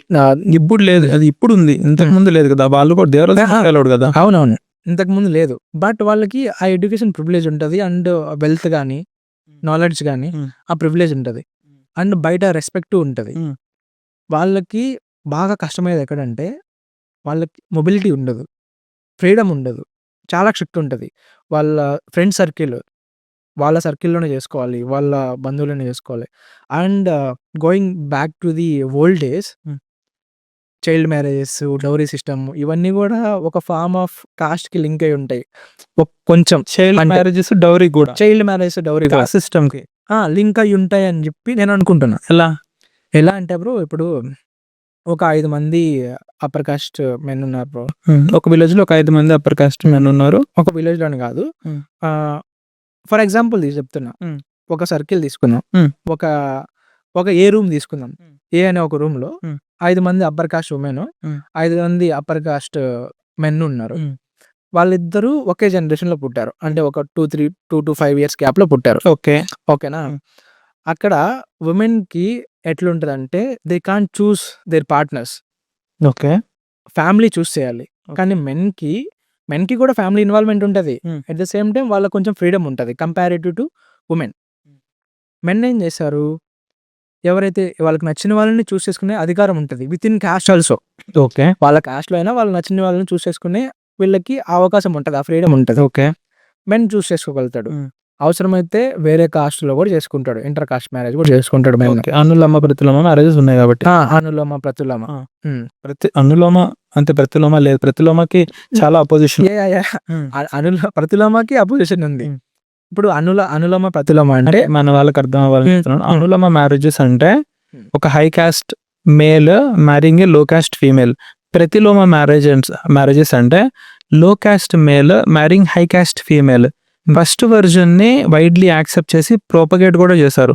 But second version మీద తీవ్రమైన అపోజిషన్ ఉంది. And it did not come into practice anywhere in India. Exactly. Hmm. ఈ అనులోమ, ప్రతిలోమ వల్ల గూడా అప్పర్ కాస్ట్ మెన్‌కి ఫ్రీడమ్ ఉంది. హ్మ్. వేరే కమ్యూనిటీలో పెళ్లి చేసుకోవడానికి. హ్మ్. అండ్ ఆల్సో వాళ్ళకి నచ్చినట్టు పెళ్లి చేసుకోవడానికి. నచ్చిన వాళ్ళని పెళ్లి చేసుకోవడానికి. కానీ వుమెన్‌కి అట్లా లేదు. సొసైటీ అట్లా లేదు. వుమెన్ చుట్టూరు సొసైటీ అట్లా లేదు. వుమెన్ పేరెంట్స్ ఎట్లా ఆలోచిస్తారంటే, ఒకవేళ వుమెన్ వేరే మెన్‌ని పెళ్లి చేసుకుంటే, వేరే కాస్ట్‌లో మెన్‌ని పెళ్లి చేసుకుంటే, వుమెన్ మన ఫోల్డ్‌లో నుంచి, మన కాస్ట్ ఫోల్డ్ నుంచి వేరే కాస్ట్ ఫోల్డ్‌లోకి వెళ్ళిపోతది కదా! హ్మ్. అదే మెన్‌కెట్లా? ఒకవేళ ఒక మెన్ వేరే కాస్ట్ అమ్మాయిని పెళ్లి చేసుకున్నా, వాళ్ళ కాస్ట్‌లోకే వస్తది. అగైన్ వాళ్ళ కిందనే ఉండిపోతది కాబట్టి, అక్కడ పెద్ద ప్రాబ్లమ్ రాదు. అండ్ ఆ 5 మంది, ఈ 5 మంది అని చెప్పా కదా బ్రో! ఈ 5 మందిలో ఈ ఒక నలుగురు వీళ్ళ కాస్ట్‌లోనే చేసేసుకున్నాడు. ఇందులో నలుగురిని. హ్మ్. ఇక్కడ ఒక అమ్మాయి ఉంది. హ్మ్. ఇక్కడ ఒక అబ్బాయి ఉన్నాడు కదా! హ్మ్. ఈ అమ్మాయి వచ్చి హ్మ్. ఈ అబ్బాయి వచ్చి వేరే కాస్ట్ అమ్మాయిని పెళ్లి చేసుకున్నాడు. హ్మ్. ఈ అబ్బాయి ఔట్. హ్మ్. ఒక అమ్మాయి మిగిలిపోయింది. హ్మ్. ఈ అమ్మాయికి పెళ్లి చేయాలి కదా! హ్మ్. ఈ అమ్మాయికి పెళ్లి చేయాలంటే ఈ ఖచ్చితంగా ఈ సేమ్ ఆ! కాస్ట్ వేరే కాస్టోళ్ళని చేయాలి. హ్మ్. అంటే సేమ్ జనరేషన్‌లో చేయాలంటే. అంటే వాళ్ళ ఏజ్ దగ్గర ఉన్నోళ్ళు చేయాలంటే వేరే కాస్ట్‌లో చేయాలి. అది చెయ్యరు. కానీ ఇక్కడ చేయరు కదా! వీళ్ళ పేరెంట్స్ చేయరు కదా! వీళ్ళ పేరెంట్స్ ఎవరైతే ఉన్నారో వాళ్ళు చేయరు కదా! హ్మ్. అప్పుడు ఏం చేశారు? ఈ అమ్మాయి కంటే ఒక 10 ఇయర్స్ పెద్దున్నా సరే, ఎవరికైనా చేద్దాము. ఓల్డర్ జనరేషన్‌లో ఆ! ఎవరైనా ఇంకా పెళ్లి కాకుండా ఎవరైనా ఉంటే, చనిపోయినవన్నా. పెళ్లి కాకుండా ఉన్న వైఫ్ చనిపోయి ఎవరైనా ఉంటే హ్మ్. వీళ్ళకే చేయాలనుకుంటారు. ఫర్ సపోజ్ ఈ అమ్మాయికి ఒక 16 ఇయర్స్, 15 ఇయర్స్ అనుకో. పోకూడదని. ఆ రోజుల్లో మనకి కబాని వెంటనే పెళ్లి చేసేసేవాళ్ళు కదా! హ్మ్. 15 ఇయర్స్, 16 ఇయర్స్ అనుకో బ్రో. హ్మ్. ఆ అబ్బాయికి ఎవరైతే వేరే ఆయన ఉన్నాడో, వేరే జనరేషన్ ఆయన, ఆయనకు ఒక 35 ఉంటాయి బ్రో. హ్మ్. ఆయనకిచ్చి పెళ్లి చేసేస్తాడు. ఒకవేళ ఆయనకిచ్చి పెళ్లి చేసేస్తారు. అక్కడ ఈ అమ్మాయికి అన్యాయం జరిగినట్టేగా బ్రో. అవును. ఆ! అది పక్కన పెట్టేస్తే డౌరీ సిస్టమ్ అంటావా? ఆయన లేడు. ఆయన ఓకే. హ్మ్. ఈ అబ్బాయి ఒక అబ్బాయి ఉన్నాడు చూసినావా? హ్మ్. ఈ అబ్బాయికి పెళ్లి కాలే. హ్మ్. హ్మ్. వేరే అమ్మాయిని చేసుకోలే. హ్మ్. అట్లే ఉన్నాడు. వీళ్ళు నలుగురు పెళ్లి చేసుకున్నారు. హ్మ్. ఈ అబ్బాయి ఉన్నాడు కదా! ఈ అబ్బాయికి ఈ అమ్మాయి నచ్చలే. నేను చేసుకోను అంటున్నాడు. హ్మ్. నేను వేరే అమ్మాయిని చేసుకోవాలంటున్నాడు. హ్మ్. కానీ ఈ అబ్బాయి వాళ్ళ ఇంట్లో వేరే అమ్మాయిని నువ్వు చేసేదానికి లేదు. ఈ అమ్మాయిని చేసుకోవాలి అంటారు. హ్మ్. ఈ అమ్మాయిని కాదు మన కాస్ట్‌లోనే చేసుకోవాలంటారు. హ్మ్. అప్పుడు ఈ అమ్మాయి వాళ్ళ నాన్నోళ్ళు ఈ అబ్బాయికి మనీ ఆఫర్ చేస్తారు. కట్నం రూపంలో బాబు నీకు మేము ఇది పెడతాం అని చెప్పేసి ఎక్కువ ఆఫర్ చేశారు. హ్మ్. ఎక్కువ ఆఫర్ చేసినప్పుడు ఆటోమేటిక్‌గా ఈ అబ్బాయి టెంప్ట్ అయితాడు. టెంప్ట్ అయ్యి పెళ్లి చేసుకుంటాడు. ఎక్కడ అగైన్ ఇది కట్నం కిందకే వస్తుంది కదా! ఇక్కడ ఈ కట్నం అనేది దీనివల్లే కంప్లీట్‌గా కట్నం అనేది దీనివల్లే వచ్చిందని నేను చెప్పను. థియరీ బాగుంది, కథ బాగుంది అని చెప్దాం అనుకున్నాను. ఆ! బట్ నేనేమో ఇది కంప్లీట్‌గా కరెక్టే అని నేనేమి నమ్మట్లేదు. నేను అదే చెప్తున్నా. కంప్లీట్‌గా దీనివల్లే కట్నం వచ్చిందని నేను చెప్పను. But one of the reasons ఈ కట్నం ఎక్కువ అవ్వడానికి అంటే కట్నం ఎక్కువ ఆఫర్ చేయడానికి ఎప్పుడైతే ఒక అబ్బాయి అమ్మాయిని రిజెక్ట్ చేస్తాడో, అప్పుడు ఆ అబ్బాయిని ఈ అమ్మాయి ఇచ్చి పెళ్లి చేయడానికి కట్నం పేరెంట్స్ ఎక్కువ ఆఫర్ చేసేవాళ్ళు. అండ్ ఈవెంచువల్లీ అబ్బాయిలు కూడా ఈ కట్నాన్ని ఎక్కువ డిమాండ్ చేయడం స్టార్ట్ చేశారు. అమ్మాయిలకి డిమాండ్ పడిపోయింది. అబ్బాయిలకి డిమాండ్ పెరిగింది. అమ్మాయిలకి డిమాండ్ ఎక్కడి నుంచి వస్తది? కట్నం ఆఫర్ చేసిన వాళ్ళకొస్తది. కట్నం ఎక్కువ ఆఫర్ చేసుకుంటూ అట్లొచ్చారు. అవే ఇప్పుడు కాన్సిక్వెన్సెస్ కూడా ఈ డౌరీ కేసులు, ఈ డౌరీ వల్ల ఇవన్నీ చేయడం. అగైన్ ఇదంతా కాస్ట్‌కి లింకే కదా బ్రో! కాస్టే కదా! ఇండియన్ పేట్రియార్కీ అనేది కాస్ట్‌కి లింక్ అయ్యి ఉంది. It's not western patriarchy, it's Indian patriarchy. So, ఇది కాస్ట్‌కే లింక్ అయ్యి ఉంది. ఆబ్వియస్‌గా అందుకే మనం కలిసినప్పుడు ఒక మాట చెప్పారు, Indian system is not class based system, it's cost based system. India is never about a class based country. It is a cost based country. అందుకే కదా అంబేద్కర్ గారు కూడా ఆ రోజుల్లో కమ్యూనిస్టులని, లెఫ్ట్ పార్టీస్‌ని చాలా క్రిటిసైజ్ చేసేవాడు. ఎందుకు క్రిటిసైజ్ చేసేవాడు? కమ్యూనిస్టులు అంటే ఇప్పుడు కమ్యూనిజం అంటేనే కమ్యూనిజం అంటేనే ఎక్కడి నుంచి వచ్చింది bro? To address class issues. బయట కంట్రీస్‌లో క్లాస్ ఇష్యూస్‌ని అడ్రెస్ చేయడానికి వచ్చింది. సేమ్ అగైన్ ఇండియాలో కూడా కమ్యూనిజం వచ్చినప్పుడు ఈ క్లాస్ బేస్డ్ వాటిలని, ఈ క్యాపిటలిజం మీద ఫైట్ చేయడం ఇవే జరిగినాయి గానీ ఎవరు కాస్ట్ బేస్డ్ మాట్లాడలే. అసలు ఇండియాలో క్లాసే లేదురా బాబు! ఇండియాలో ఉంది కాస్ట్, అదే మేజర్ ఇష్యూ. నువ్వు దాన్ని అడ్రెస్ చేయకుండా నీకు సోషలిజం ఎక్కడొస్తది? ఈక్వాలిటీ ఎక్కడొస్తది? అని చెప్పేసి అంబేద్కర్ క్రిటిసైజ్ చేశాడు. But left parties. In a view మీకు ఎందుకు అనిపిస్తుంది అంటే అంబేద్కర్ గారి టైంలో కానీ ఇప్పటికి కూడా ఈ కమ్యూనిజం అని కానీ, లేకపోతే సోషలిజం అని కానీ, లేకపోతే ఫెమినిజం అని కానీ, ఈ ప్లేసెస్ అన్నిటిని ఆక్యుపై చేస్తుంది. Majority of these voices upper caste వాళ్ళు అవ్వటం వల్ల పర్పస్ఫుల్గా కాస్ట్ని ఒక అవుట్ సైడ్ టాపిక్గా ఉంచుతున్నారు అని మీకు అనిపిస్తుందా? Pure politics bro. Pure politics. ఇప్పుడు కమ్యూనిజం తీసుకుందాం బ్రో. కమ్యూనిజం ఏమని కొడుతుంది? ఈక్వాలిటీ కొడుతుంది. ఇండియాలో కమ్యూనిజంకి వస్తే అండ్ చాలామంది ఇండియన్ కమ్యూనిస్టులు కూడా కాస్ట్ గురించి అడ్రస్ చేశారు లేటర్. అడ్రస్ చేస్తున్నా సరే కమ్యూనిజంలో కూడా చాలామంది లేటర్ కాస్ట్ని అడ్రస్ చేయడం కానీ, సోషల్ ఈక్వాలిటీ కోసం కానీ ఫైట్ చేయడం ఇవన్నీ చూశాను. కానీ నాకున్న ప్రాబ్లం కమ్యూనిజంతో చెప్తున్నా, మన ఇండియన్ కమ్యూనిస్ట్ పార్టీస్‌లో దళిత్ అండ్ ఆదివాసీ రిప్రజెంటేషన్స్ వాళ్ళ రిప్రజెంటేషన్ ఎంతవరకు ఉంది? లైక్ స్టిల్ ఆ దళాల్లోనే లేకపోతే కిందనే ఆ పార్టీ కార్యకర్తల్లాగా ఉండిపోతున్నారా? లేకపోతే ఆ కమ్యూనిజం పార్టీ లీడర్స్‌లాగా ఎవరైనా వచ్చారా? లైక్ మేజర్ రోల్స్‌లో ఎవరైనా ఉన్నారా దళిత్స్‌లో? మోస్ట్‌లీ అప్పర్ కాస్ట్‌లో ఉన్నారు అగైన్ అక్కడ. అండ్ వాళ్ళు ఫెమినిజం గురించి మాట్లాడతారు కదా! ఫీమేల్ జస్టిస్ గురించి మాట్లాడతారు కదా! ఫీమేల్ ఈక్వాలిటీ గురించి మాట్లాడతారు కదా! ఎవరైనా సరే ఫీమేల్స్ కమ్యూనిజంలో మేజర్ లీడర్స్‌గా ఉంటుంది చూసారా? Again it's in Hindu society. మన సొసైటీ అట్లా ఉంది. అండ్ ఇదంతా ఒక పాలిటిక్స్ లాగే అనిపిస్తది నాకు. ఇప్పుడు ఇంతసేపు మనం మాట్లాడుకుంటున్నాము. బట్ ఎప్పుడైనా దీనికి సొల్యూషన్ అని మీకు ఏమైనా అనిపించిందా? పలానా విషయం జరిగితే ఒకవేళ సొల్యూషన్ ఎవరి చేతిలో ఉందని మీరు అనుకుంటున్నారు? సొల్యూషన్ చేతిలో ఉందనుకుంటున్నారా? లేకపోతే solution for caste system, solution to abolish caste system upper caste చేతిలో ఉందనుకుంటున్నారా? ఉమెన్ చేతిలో ఉందనుకుంటున్నారా? Solely to eradicate caste system depends on everyone. But మేజర్‌గా ఎవరైతే లోవర్ కాస్ట్ ఉన్నారో, ఎవరైతే లోవర్ కాస్ట్ అని అంటున్నారో, దళిత్స్ అండ్ ఆదివాసీస్ ఎవరైనా వీళ్ళ చేతిలో ఉంది. ఎలా అంటే ఏముంది బ్రో, ఇప్పుడు నీకు ఒకడు ఫ్రెండ్ ఉన్నాడు బ్రో. వాడు నువ్వు చెప్పిన దానిలో వాడు చేస్తున్నాడు కాబట్టే నువ్వు వాడికి చెప్తూ ఉన్నావు నెక్స్ట్ ఇంకొక పని. ఇప్పుడు నేనున్నా బ్రో, నాకు ఒకడు చెప్తున్నాడు ఒక పని, నేను ఒకటి చెప్పినోళ్ళ చేస్తూనే ఉన్నా, పని అంతా చేస్తూనే ఉన్నా. నాకు ఏ పడితే ఆ పని చెప్తున్నాడు వాడు. నేను చేస్తున్నాను కదా అని ఇంకా ఎక్కువ పనులు చెప్తున్నాడు వాడు నాకు. నేను చేస్తూనే ఉన్నా. నేను ఎప్పుడైతే నేను చెయ్యను, నేను ఎందుకు చేయాలి నీకు అని అడగడం మొదలు పెడతానో అప్పుడు కదా వాడు నన్ను నెక్స్ట్ పని చెప్పకుండా ఆపేశాడు. సో కాస్ట్ బేస్డ్ వర్క్స్ అనేవి, కాస్ట్ బేస్డ్ ఆక్యుపేషన్స్ అనేవి, ఫర్ ఎగ్జాంపుల్ ఇంకా మనం చూస్తే manual scavenging one of the worst things. ఒక మనిషిని నువ్వు డ్రైనేజ్లో దిగి క్లీన్ చేయమని అనటం ఎంత అమానుషత్వం. సో అలాంటి వాళ్ళని, అంటే నా ఉద్దేశం ఆ పని చేసే వాళ్ళని, ఇంకా ఒక మున్సిపాలిటీ వర్క్స్ చేసే దానిలో కమ్యూనిటీ చూసే వాళ్ళకి రిక్రూట్ చేసుకుంటారంట. అంటే ఈ కమ్యూనిటీ వాళ్ళు దీనికి ఫిట్ అని. యాక్చువల్లీ సో, ప్రాబబ్లీ మీరేమంటున్నారంటే ఇలాంటి విషయాలు మేము చేయము అని ఎప్పుడైతే ఆపుతారో, అప్పుడు ఒక ట్రూ చేంజ్ అనేది వస్తుంది అని అంటున్నారా? No. No. I'm not talking about their work or their culture ఇక్కడ. హ్మ్. వాళ్ళు ఏ బానిసత్వం చూపిస్తున్నారు చూసావా? హ్మ్. ఇప్పుడు ఫర్ సపోజ్ మా ఊరు అనుకో బ్రో. ఒక ఇద్దరు ముగ్గురు రెడ్డిస్ ఉంటారు. ఆ రెడ్డిస్ ఇద్దరు ముగ్గురికి దళిత్స్ ఎవరైతే ఉన్నారో, మాలా మాదిగలు ఎవరైతే ఉన్నారో వాళ్ళ కింద తిరుగుతూ ఉంటారు. హ్మ్. యంగ్ పీపుల్, యూత్ వాళ్ళ కింద తిరుగుతారు. వాళ్ళు ఏది చెప్తే చేస్తూ ఉంటారు. హ్మ్. Again it's political. ఇప్పుడు and coming to manual scavenging మనం 2013-14 ఇఫ్ ఐఎమ్ నాట్ రాంగ్ 2014 అనుకుంటా మాన్యువల్ స్కావెంజింగ్‌ని బ్యాన్ చేశారు ఇండియా. హ్మ్. అయినా సరే స్టిల్ మాన్యువల్ స్కావెంజింగ్‌ని మనం చూస్తున్నాం. నిన్న గాక మొన్న తమిళనాడులో యూత్ చనిపోయారు. మాన్యువల్ స్కావెంజింగ్ చేస్తూ. హ్మ్. లిటరల్లీ నిన్న గాక మొన్న ఐ రిమెంబర్ ఒక 3-4 డేస్ బ్యాక్ అనుకుంటా. హ్మ్. ఇవి అండ్ ఆల్సో ఈ మాన్యువల్ స్కావెంజింగ్ అనేది అందరూ అంటారు వాళ్ళు ఆ పనులకి ఎందుకు పోవాలి.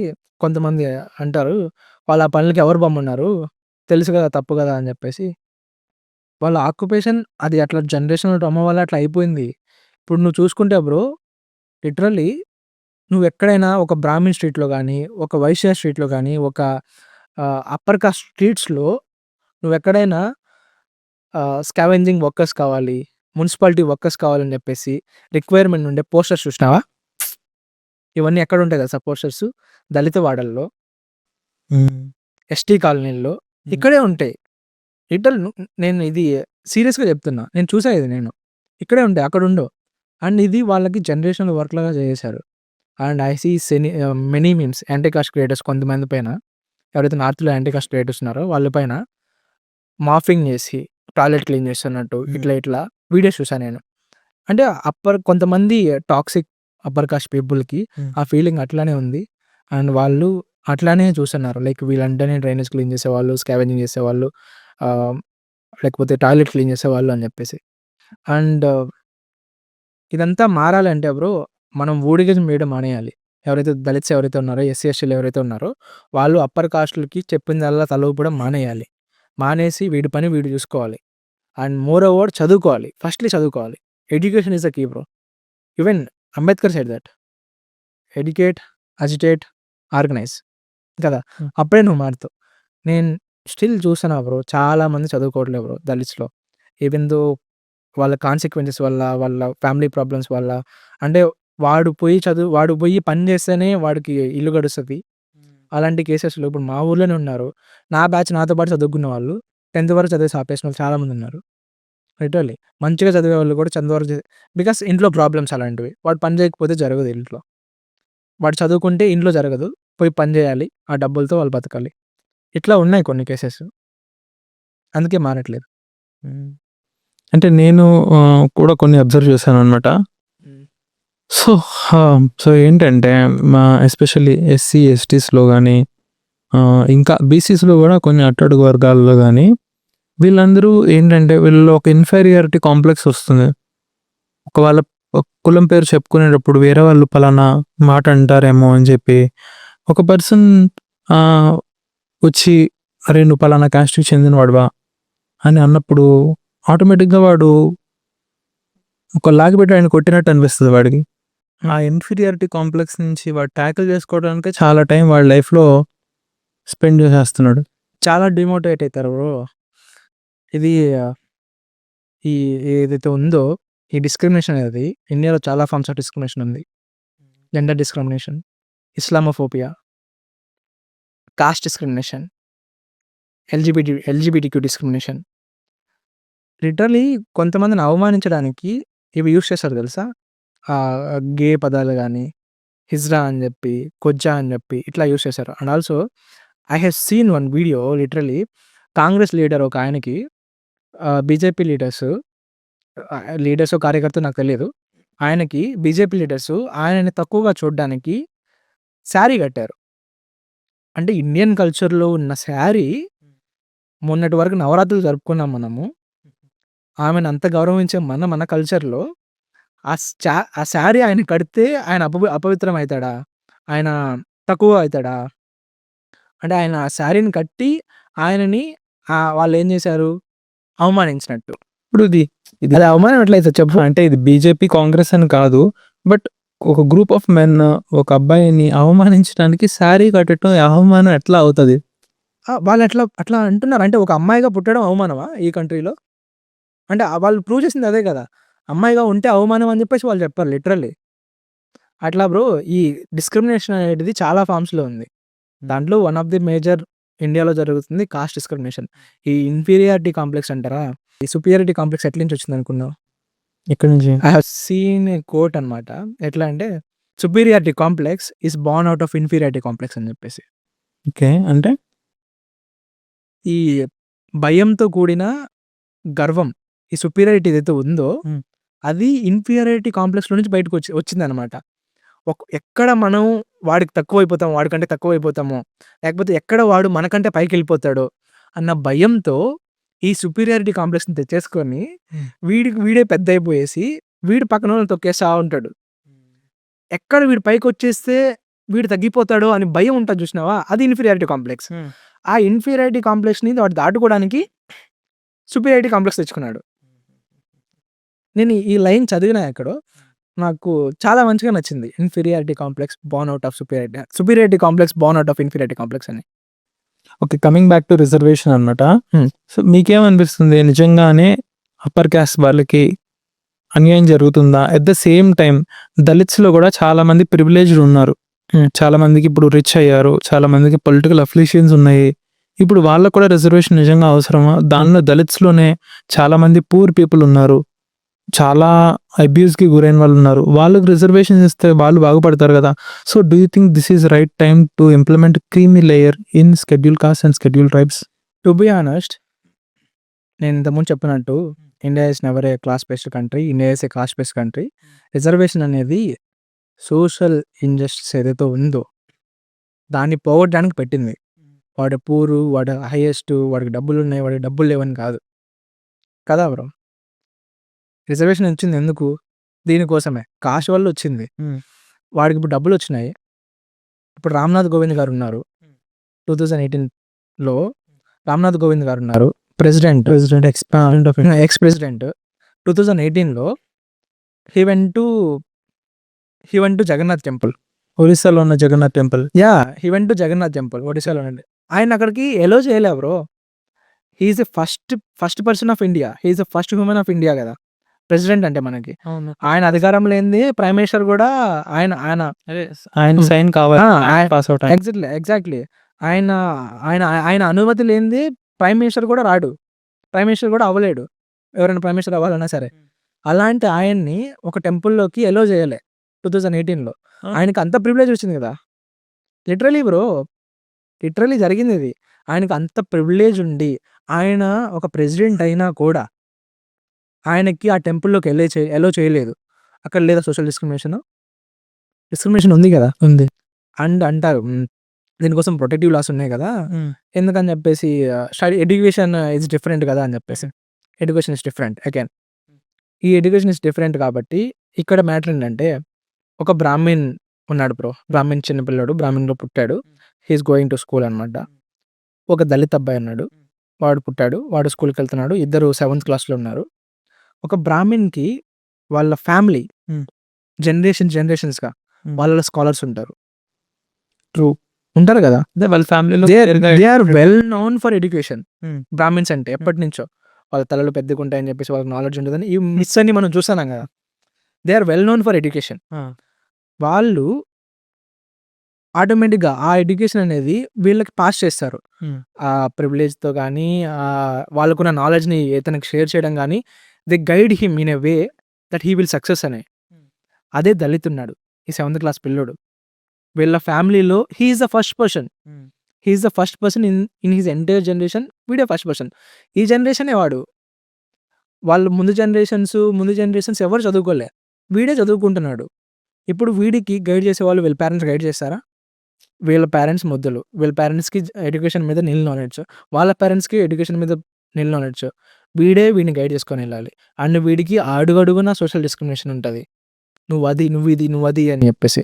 ఎన్విరాన్మెంట్ బాగుంది. ఆ ఎన్విరాన్మెంట్ కూడా వీడికి సరిగ్గా ఉండదు. అదే ఈయనకి బ్రాహ్మణ్లో పుట్టిన ఆయనకి ఎన్విరాన్మెంట్ ఉంటుంది.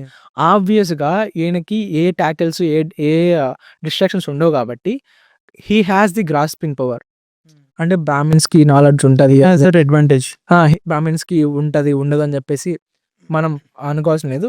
వాళ్ళకి ఆటోమేటిక్గా ఉంటుంది, ఎందుకంటే వాళ్ళ సరౌండింగ్స్, వాళ్ళ ఎన్విరాన్మెంట్స్ అంటే జీన్స్. మళ్ళీ జీన్స్ అంటే నేను ఒప్పుకోను, ఇది జీన్స్ వల్ల కాదు, వాళ్ళ ఎన్విరాన్మెంట్ వల్ల వాళ్ళకి ఆ గ్రాస్పింగ్ పవర్ ఉంది. He has that advantage, he has that privilege also. ఇక్కడ ఆయనకి లేదు కదా. ఇప్పుడు ఒక 50 మీటర్స్ నుంచి 100 మీటర్స్ పోవాలని, 50 మీటర్స్ 100 మీటర్స్ పోవడం వేరే. ఈయన ఆల్రెడీ 50% వచ్చేస్తున్నాడు బ్రాహ్మణ్లో పుట్టిన ఆయన. 0 మీటర్స్ నుంచి 100 మీటర్స్ పోవడం వేరే. అప్పుడు ఈ కట్ ఆఫ్స్ ఇవి ఏవైతే ఉన్నాయో ఇవి జస్టిఫికేషన్ ఇస్తున్నాయని నేను అనుకుంటున్నా. అండ్ బ్రాహ్మిన్స్లో లేకపోతే అప్పర్ కాస్ట్లో ఎవరైతే పూర్ పీపుల్ ఉన్నారు కదా, వాళ్ళకెట్లా ఎడ్యుకేషన్, వాళ్ళకు కూడా ప్రివిలేజ్ ఉండదు కదా. అంటే వాళ్ళకి ఈడబ్ల్యూఎస్ ఉంది. ఇప్పుడు మనకు 10% ఈడబ్ల్యూఎస్ రిజర్వేషన్ ఉంది.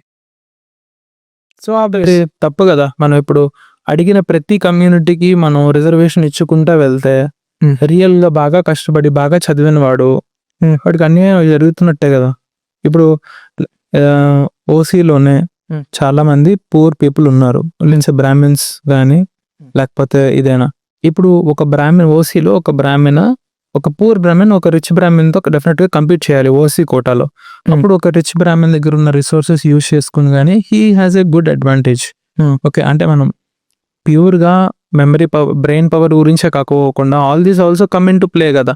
ఒక పర్సన్ అంతెందుకు, ఫర్ ఎగ్జాంపుల్ లెట్సే ఎగ్జామినేషన్ టైంలో ఓకేనా, వాళ్ళ ఫ్యామిలీలో సిచ్యువేషన్ బాగా ఉండకపోవచ్చు, పూర్ బ్రాహ్మణ్ వాళ్ళ ఇంట్లో, రిచ్ బ్రాహ్మణ్ వాళ్ళ ఇంట్లో బాగుండొచ్చు. At the same time rich బ్రాహ్మణ్కి హెల్త్ బాగోకపోవచ్చు, బట్ ఎవ్రీథింగ్ మ్యాటర్స్ కదా.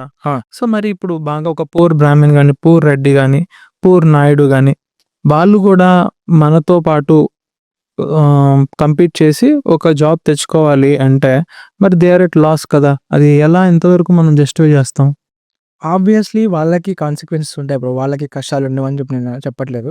But compare to social discrimination, compare to this much of social inequality, hated and untouchability, and వీళ్ళకున్న జనరేషనల్ ట్రామా, వీళ్ళ పేరెంట్స్ లిటరలీ వీళ్ళ పేరెంట్సే వీళ్ళని అంటారు. అండ్ అంతెందుకు బ్రో, నేను మా విలేజ్లోనే చాలా ఎవరైనా కొంచెం మంచిగా డ్రెస్ రెడీ అయ్యి మంచిగా కొంచెం పాష్గా మంచిగా అపియర్ అవుతా ఉంటే వచ్చాడయ్యా రెడ్డి గారు అంటారు. తెలుసా మీరు ఎప్పుడైనా అన్నారు దీన్ని? లేదు. అంటే ఒకడు మంచిగా ఉంటే నువ్వు రెడ్డి అనే పదం యూజ్ చేస్తున్నావు, ఒక అప్పర్ కాస్ట్ పదం యూజ్ చేస్తున్నావు. అదే మీరు ఇందాక అన్నట్టు అన్ఆర్గనైజ్డ్ ఉంటే వాడిని తక్కువ కులంతో, మాలోడితోనో మాదిగోడితోనో యానాదితో కంపేర్ చేస్తాను. ఇంత ఉంది బ్రో. అంటే ఇన్హెరెంట్ గానే ఒక అట్రిబ్యూట్ చేసేసాం, పలానా కాస్ట్ వాళ్ళంటే పలానా ఇది అని. ఎగ్జాక్ట్లీ, ఇదంతా ఉంది. అట్ ద సేమ్ టైం బ్రాహ్మిన్స్కి, అప్పర్ కాస్ట్ వాళ్ళకి ఎవరైతే పూర్ ఉన్నారో ఇవన్నీ మెరిట్లో విత్ ఇన్ మెరిట్ వాళ్ళ కాంపిటీషన్స్ ఉన్నాయో అవన్నీ విత్ ఇన్ మెరిట్ జరుగుతున్నాయి. విత్ ఇన్ బ్రాహ్మిన్స్లో, విత్ ఇన్ అప్పర్ కాస్ట్లో జరుగుతున్నాయి. కానీ విత్ ఇన్ వరల్డ్తో చూడకూడదు ఇక్కడ. ఇప్పుడు వరల్డ్తో చూసుకుంటే బ్రో, ఇప్పుడు వరల్డ్ ఇండియా చూసుకుందాం, ఇండియా మొత్తం తీసుకున్నాం, సౌత్ నార్త్. ఎందుకని సౌత్ నార్త్ అంటున్నానంటే ఇక్కడ నేను సౌత్ ఇండియా ట్యాక్స్లో ఎంత కాంట్రిబ్యూట్ చేస్తుంది? ఇది నార్త్ ఇండియా కంటే చాలా ఎక్కువ కాంట్రిబ్యూట్ చేస్తుంది. మనం 100 రూపాయలు ఇస్తే, మనం 10 రూపాయలు ఇస్తే మనకు 1 రూపాయి కూడా రావట్లేదు రిటర్న్లో. ఓకే, 3-4 రూపీస్ అలా వస్తుంది అనుకున్నా. ఓకే, లెట్స్ సే 5 రూపాయలు వస్తుంది అనుకుందాం, 10 రూపాయలు ఇస్తే 0.5% వస్తుంది అనుకున్నాం 1%కి. అదే నార్త్ వాళ్ళకి వాళ్ళు 0.1% ఇస్తే వాళ్ళకి 1% వస్తుంది, 10 టైమ్స్ వస్తుంది, 10 టైమ్స్ ఎక్స్ట్రా వస్తుంది. బీహార్, ఉత్తరప్రదేశ్ చూసుకో. ఎందుకని చెప్పేసి వాళ్ళు కొంచెం అన్డెవలప్డ్, వాళ్ళకి డెవలప్మెంట్ తక్కువ ఉంది, వాళ్ళని అప్లిఫ్ట్మెంట్ చేయాలి. సేమ్ గోస్ ఇయర్ ఆల్సో కదా. ఇప్పుడు నువ్వు ఈ రిజర్వేషన్ అగేన్స్ట్ అయితే ఈ రిజర్వేషన్ కూడా అగేన్స్ట్ ఉండాలి కదా. ఫైనాన్షియల్ రిజర్వేషన్ ఇది కూడా అగేన్స్ట్ ఉండాలి కదా. ఇక్కడ నాట్ ఓన్లీ ఇక్కడ ఫైనాన్షియల్ ఒకటే కాదు, ఫైనాన్షియల్ ఉంది, వాళ్ళకి జనరేషనల్ ట్రామా ఉంది, అండ్ ఆల్సో వాళ్ళకి సోషల్ ఇండస్ట్రీస్ ఉంది. ఇన్ని ఫేస్ చేస్తున్నారు వీళ్ళు. ఇక్కడ నువ్వు దీన్ని మాత్రం జస్టిఫికేషన్ చేసుకుంటున్నావు, దీన్ని ఎందుకు జస్టిఫికేషన్ చేయట్లేదు కదా. And coming to creamy layer in SC ST, creamy layer ఓబీసీలకు ఉన్నట్టు ఉండకూడదు. ఓబీసీలకు ఎట్లా, వాళ్ళు ఫైనాన్షియల్లీ స్టేబుల్ అయితే ఇంకా వాళ్ళకి ఇయ్యరు కదా రిజర్వేషన్. కానీ ఓబీసీలకి ఇది ఉండదు, ఏది డిస్క్రిమినేషన్ ఉండదు. ఎస్సీ ఎస్టీస్కి డిస్క్రిమినేషన్ ఉంటుంది కదా. ఈ డిస్క్రిమినేషన్ గురించి వస్తే మన రామ్‌నాథ్ కోవింద్ ఆయన కూడా అంత పొజిషన్‌లో ఉండి కూడా డిస్క్రిమినేషన్ ఫేస్ చేశాడు.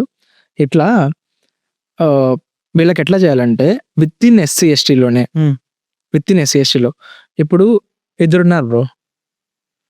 నేను కొంచెం ప్రివిలేజ్డ్ అనుకుందాం. ఇంకొకడున్నాడు, వాడు కొంచెం ప్రివిలేజ్డ్ కాదనుకుందాం. నేను ఎస్సీనే, వాడు ఎస్సీనే. మా ఇద్దరిలో మా ఇంట్లో వాళ్ళు గవర్నమెంట్ జాబ్‌లు ఉన్నాయి. మా ఇంట్లో వాళ్ళు కొంచెం ఫైనాన్షియల్లీ బెటర్ అయ్యి ఉన్నారు. రిజర్వేషన్స్ వల్ల ఆల్రెడీ యూజ్ చేసుకొని మా ఇంట్లో గవర్నమెంట్ జాబ్ ఏదో ఉంది. వీడికి లేదు పాపం. అప్పుడు ఏం చేయాలంటే నాకంటే ముందు వీడికి ఇవ్వాలి. అంటే ఈ ఎస్సీ ఎస్టీని దాటిపోకూడదు. ఆ పర్సెంటేజ్ అనేది ఎస్సీ ఎస్టీని దాటిపోకూడదు. విత్ ఇన్ ఎస్సీ ఎస్టీలో ఎవడైతే మోస్ట్ నీడీ ఉన్నాడో వాడికి ఫస్ట్ రీచ్ అవ్వాలి. నెక్స్ట్ వీడు అనుకోవాలి, ప్రియారిటైజ్ చేసుకోవాలి ఎవరికి ఫస్ట్ అందాలి అని చెప్పేసి. అది బెటర్ కదా. అప్పుడు అందరికీ ఈక్వల్ ఆపర్చునిటీస్ వస్తాయి. ఇక్కడ కూడా విత్ ఇన్ ఎస్సీ ఎస్టీలో కొంతమంది ఆల్రెడీ వాళ్ళ ముందు జనరేషన్ చదువుకొని గైడెన్స్ ఇచ్చేసి ఇంట్లో గవర్నమెంట్ ఎంప్లాయీస్ ఉండి కూడా వీడికి మళ్ళీ రిజర్వేషన్ అప్లై అవుతుందంటే వీడికంటే ఎక్కువ వీడే ముందు వచ్చేస్తాడు. కానీ వీడికంటే వెనకాల ఒకడు ఉన్నారు కదా, ఫస్ట్ వీడిని తీసుకొద్దాం పైకి, తర్వాత వీడిని లాగచ్చు. అట్లా అని నా ఫీలింగ్. అంటే క్రీమీ లేయర్ కాదు, విత్ ఇన్ ఎస్సీ ఎస్టీలో మోస్ట్ నీడీ ఎవడైతే ఉన్నాడో వాడికి అందాలి. That's my point here. నేను రీసెంట్గా మీద ఒక పోస్ట్ చూసాను బ్రో. అంటే ఎలా ఒక ఇన్సిడెంట్ని దళిత్ ఇన్సిడెంట్గా అదే ఒక ఇండియన్ ఇన్సిడెంట్గా కాకుండా దళిత్ ఇన్సిడెంట్గా ఎందుకు చూడాలి అని ఒక పోస్ట్ చూసాను. దాని గురించి కొంచెం డీటెయిల్గా ఎక్స్ప్లెయిన్ చేస్తారా? ఇప్పుడు ఫర్ ఎగ్జాంపుల్ బ్రో, పాకిస్తాన్ టెర్రరిస్టులు ఇండియన్ సివిలియన్స్ కానీ ఇండియన్ ఆర్మీని కానీ ఎవరైనా చంపేసినప్పుడు what we all are expecting some sort of revenge. అవును, అందరూ అని కాదు, 90% of Indians, even I expected revenge. I also expected revenge. మన వాళ్ళు చంపేశారు, వాళ్ళని మనం చంపేయాలి ఇప్పుడు, అంతే. అది మనకు కావాల్సింది. కానీ coming to Dalit issues bro, ఇక్కడ ఎన్ని కాస్ట్ కిల్లింగ్స్ చూసావు నువ్వు, ఎన్ని హానర్ కిల్లింగ్స్ చూసారు, ఎన్ని అట్రాసిటీస్ జరుగుతున్నాయి. ఒక బైక్ తోలుతుంటే వాడు రాయల్ ఎన్ఫీల్డ్ బైక్ తోలుతుంటే వాడు చైన్ నరికేశారు. ఇట్లాంటివి చాలా ఉన్నాయి, రోజు జరుగుతూనే ఉన్నాయి కదా. ఇట్లాంటివి జరుగుతున్నప్పుడు ఎప్పుడైనా ఒక దళిత్ రివెంజ్ కోరారా? మమ్మల్ని చంపేస్తున్నారు, మమ్మల్ని నరికేస్తున్నారు, మేము కూడా నరికేస్తామని చెప్పేసి రివెంజ్ కోరారా? We're not asking for the revenge, we're asking for the social justice కదా. లాలో ఏదైతే ఉందో, మాకు ప్రొటెక్టివ్ లాస్ కొన్ని ఉన్నాయి కదా, ఆ ప్రొటెక్టివ్ లాస్ ఏదైతే ఉన్నాయో ఆ ప్రొటెక్టివ్ లాస్ని ఉన్నది ఉన్నట్టు జరిపించాలి. అండ్ ప్రొటెక్టివ్ లాస్ వచ్చింది దేనికి? ప్రొటెక్టివ్ లా అంటేనే దేనికోసం ఎస్ఎస్ఎల్కి ఇచ్చింది, వాళ్ళని ఈక్వల్గా చూడాలని చెప్పేసి.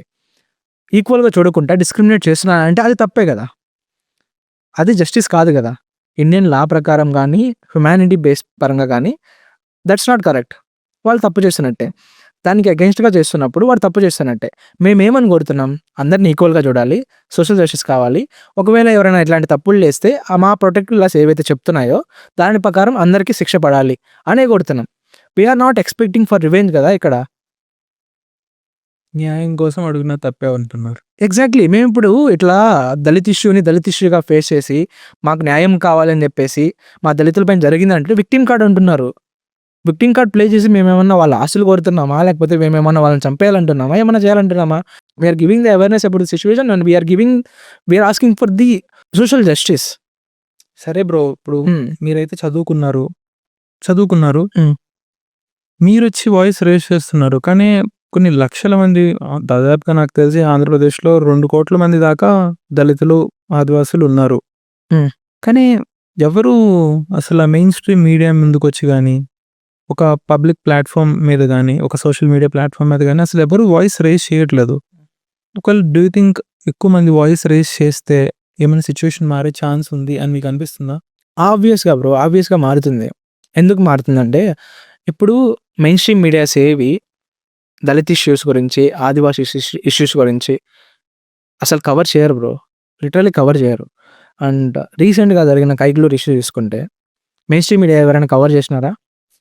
ఎవ్వరూ కవర్ చేయలే. మళ్ళీ రాష్ట్రం మొత్తానికి తెలుసు అక్కడ జరుగుతుంది, ఇబ్బందులు జరుగుతున్నాయి అని చెప్పేసి. కానీ ఎవరైనా కవర్ చేశారా? ఎవరు కవర్ చేయలే. ఎవరో యూట్యూబర్ ఒక ఆయన కవర్ చేశాడు కంప్లీట్గా ground report. Main stream media ఏం కవర్ చేసింది? ఎప్పుడైతే పొలిటీషియన్స్ వచ్చి దాని గురించి అడ్రస్ చేసినారో అది వరకే కవర్ చేసింది, మిగతా అంతా కవర్ చేయలేదు కదా. అట్లా కవర్ చేయకుండా ఉన్నవి ఎన్నెన్నో కేసులు ఉన్నాయి. అలాంటి వాటి గురించే కదా మేము మాట్లాడుతున్నాం. ఇప్పుడు అట్లా నేను మాట్లాడుతున్నా ఇప్పుడు. నాతో పాటు ఇంకొక 5గురు మాట్లాడారనుకో, దాంతో పాటు ఇంకో 10 మంది మాట్లాడారనుకో, మేము మాట్లాడేది సోషల్ మీడియాలోనే కానీ 2025లో మెయిన్ స్ట్రీమ్ మీడియా కంటే, నాకు తెలిసినంత వరకు మెయిన్ స్ట్రీమ్ మీడియా కంటే సోషల్ మీడియాకి చాలా పవర్ ఉంది. అండ్ ఇది చాలా ఇంపాక్ట్ చేస్తుంది. ఇప్పుడు ఏవైతే అట్రాసిటీస్ జరుగుతున్నాయో తెలిసిపోయినా అవన్నీ మెయిన్ స్ట్రీమ్ మీడియా పట్టించుకోవట్లేదు, ఎవరు అడ్రస్ చేయట్లేదు. కాబట్టి ఆ అట్రాసిటీస్ ఇంకా కొనసాగుతున్నాయి. ఎప్పుడైతే నలుగురు వచ్చి ఆ అట్రాసిటీస్ గురించి బయట పెడతారో, ఎప్పుడైతే దాని గురించి అడ్రస్ చేయడం స్టార్ట్ చేశారో, అప్పుడు ఆ అట్రాసిటీస్ చేసే వాళ్ళకి కూడా ఒక భయం అనేది మొదలవుతుంది. వీళ్ళు మాట్లాడుతున్నారా, వీళ్ళు బయట పెట్టేస్తున్నారు, ఏం జరిగినా తెలిసిపోతుంది, సోషల్ మీడియాలో ఉన్నాయి. ఒకవేళ మనం న్యూస్ ఛానల్స్ని కంట్రోల్ చేసినా సరే, సోషల్ మీడియాని మనం కంట్రోల్ చేయలేం. యూట్యూబ్ కూడా ఒక సార్ట్ ఆఫ్ సోషల్ మీడియానే కదా బ్రో. అంతే. సోషల్ మీడియాలో పెట్టేస్తున్నారు, యూట్యూబ్లో పెట్టేస్తున్నారు, ఇన్స్టాగ్రామ్లో పెట్టేస్తున్నారు, ఫేస్బుక్లో పెట్టేస్తున్నారు అని ఒక భయం వస్తుంది. అప్పుడు ఆటోమేటిక్గా ఎవరైతే అట్రాసిటీస్ చేయాలనుకుంటున్నారో వాళ్ళకి భయం వస్తుందా లేదా? వస్తుంది. అంటే ఇక్కడ ఇంపాక్ట్ ఉంది కదా, ఇంపాక్ట్ వస్తుంది కదా, చేంజ్ వస్తుంది కదా.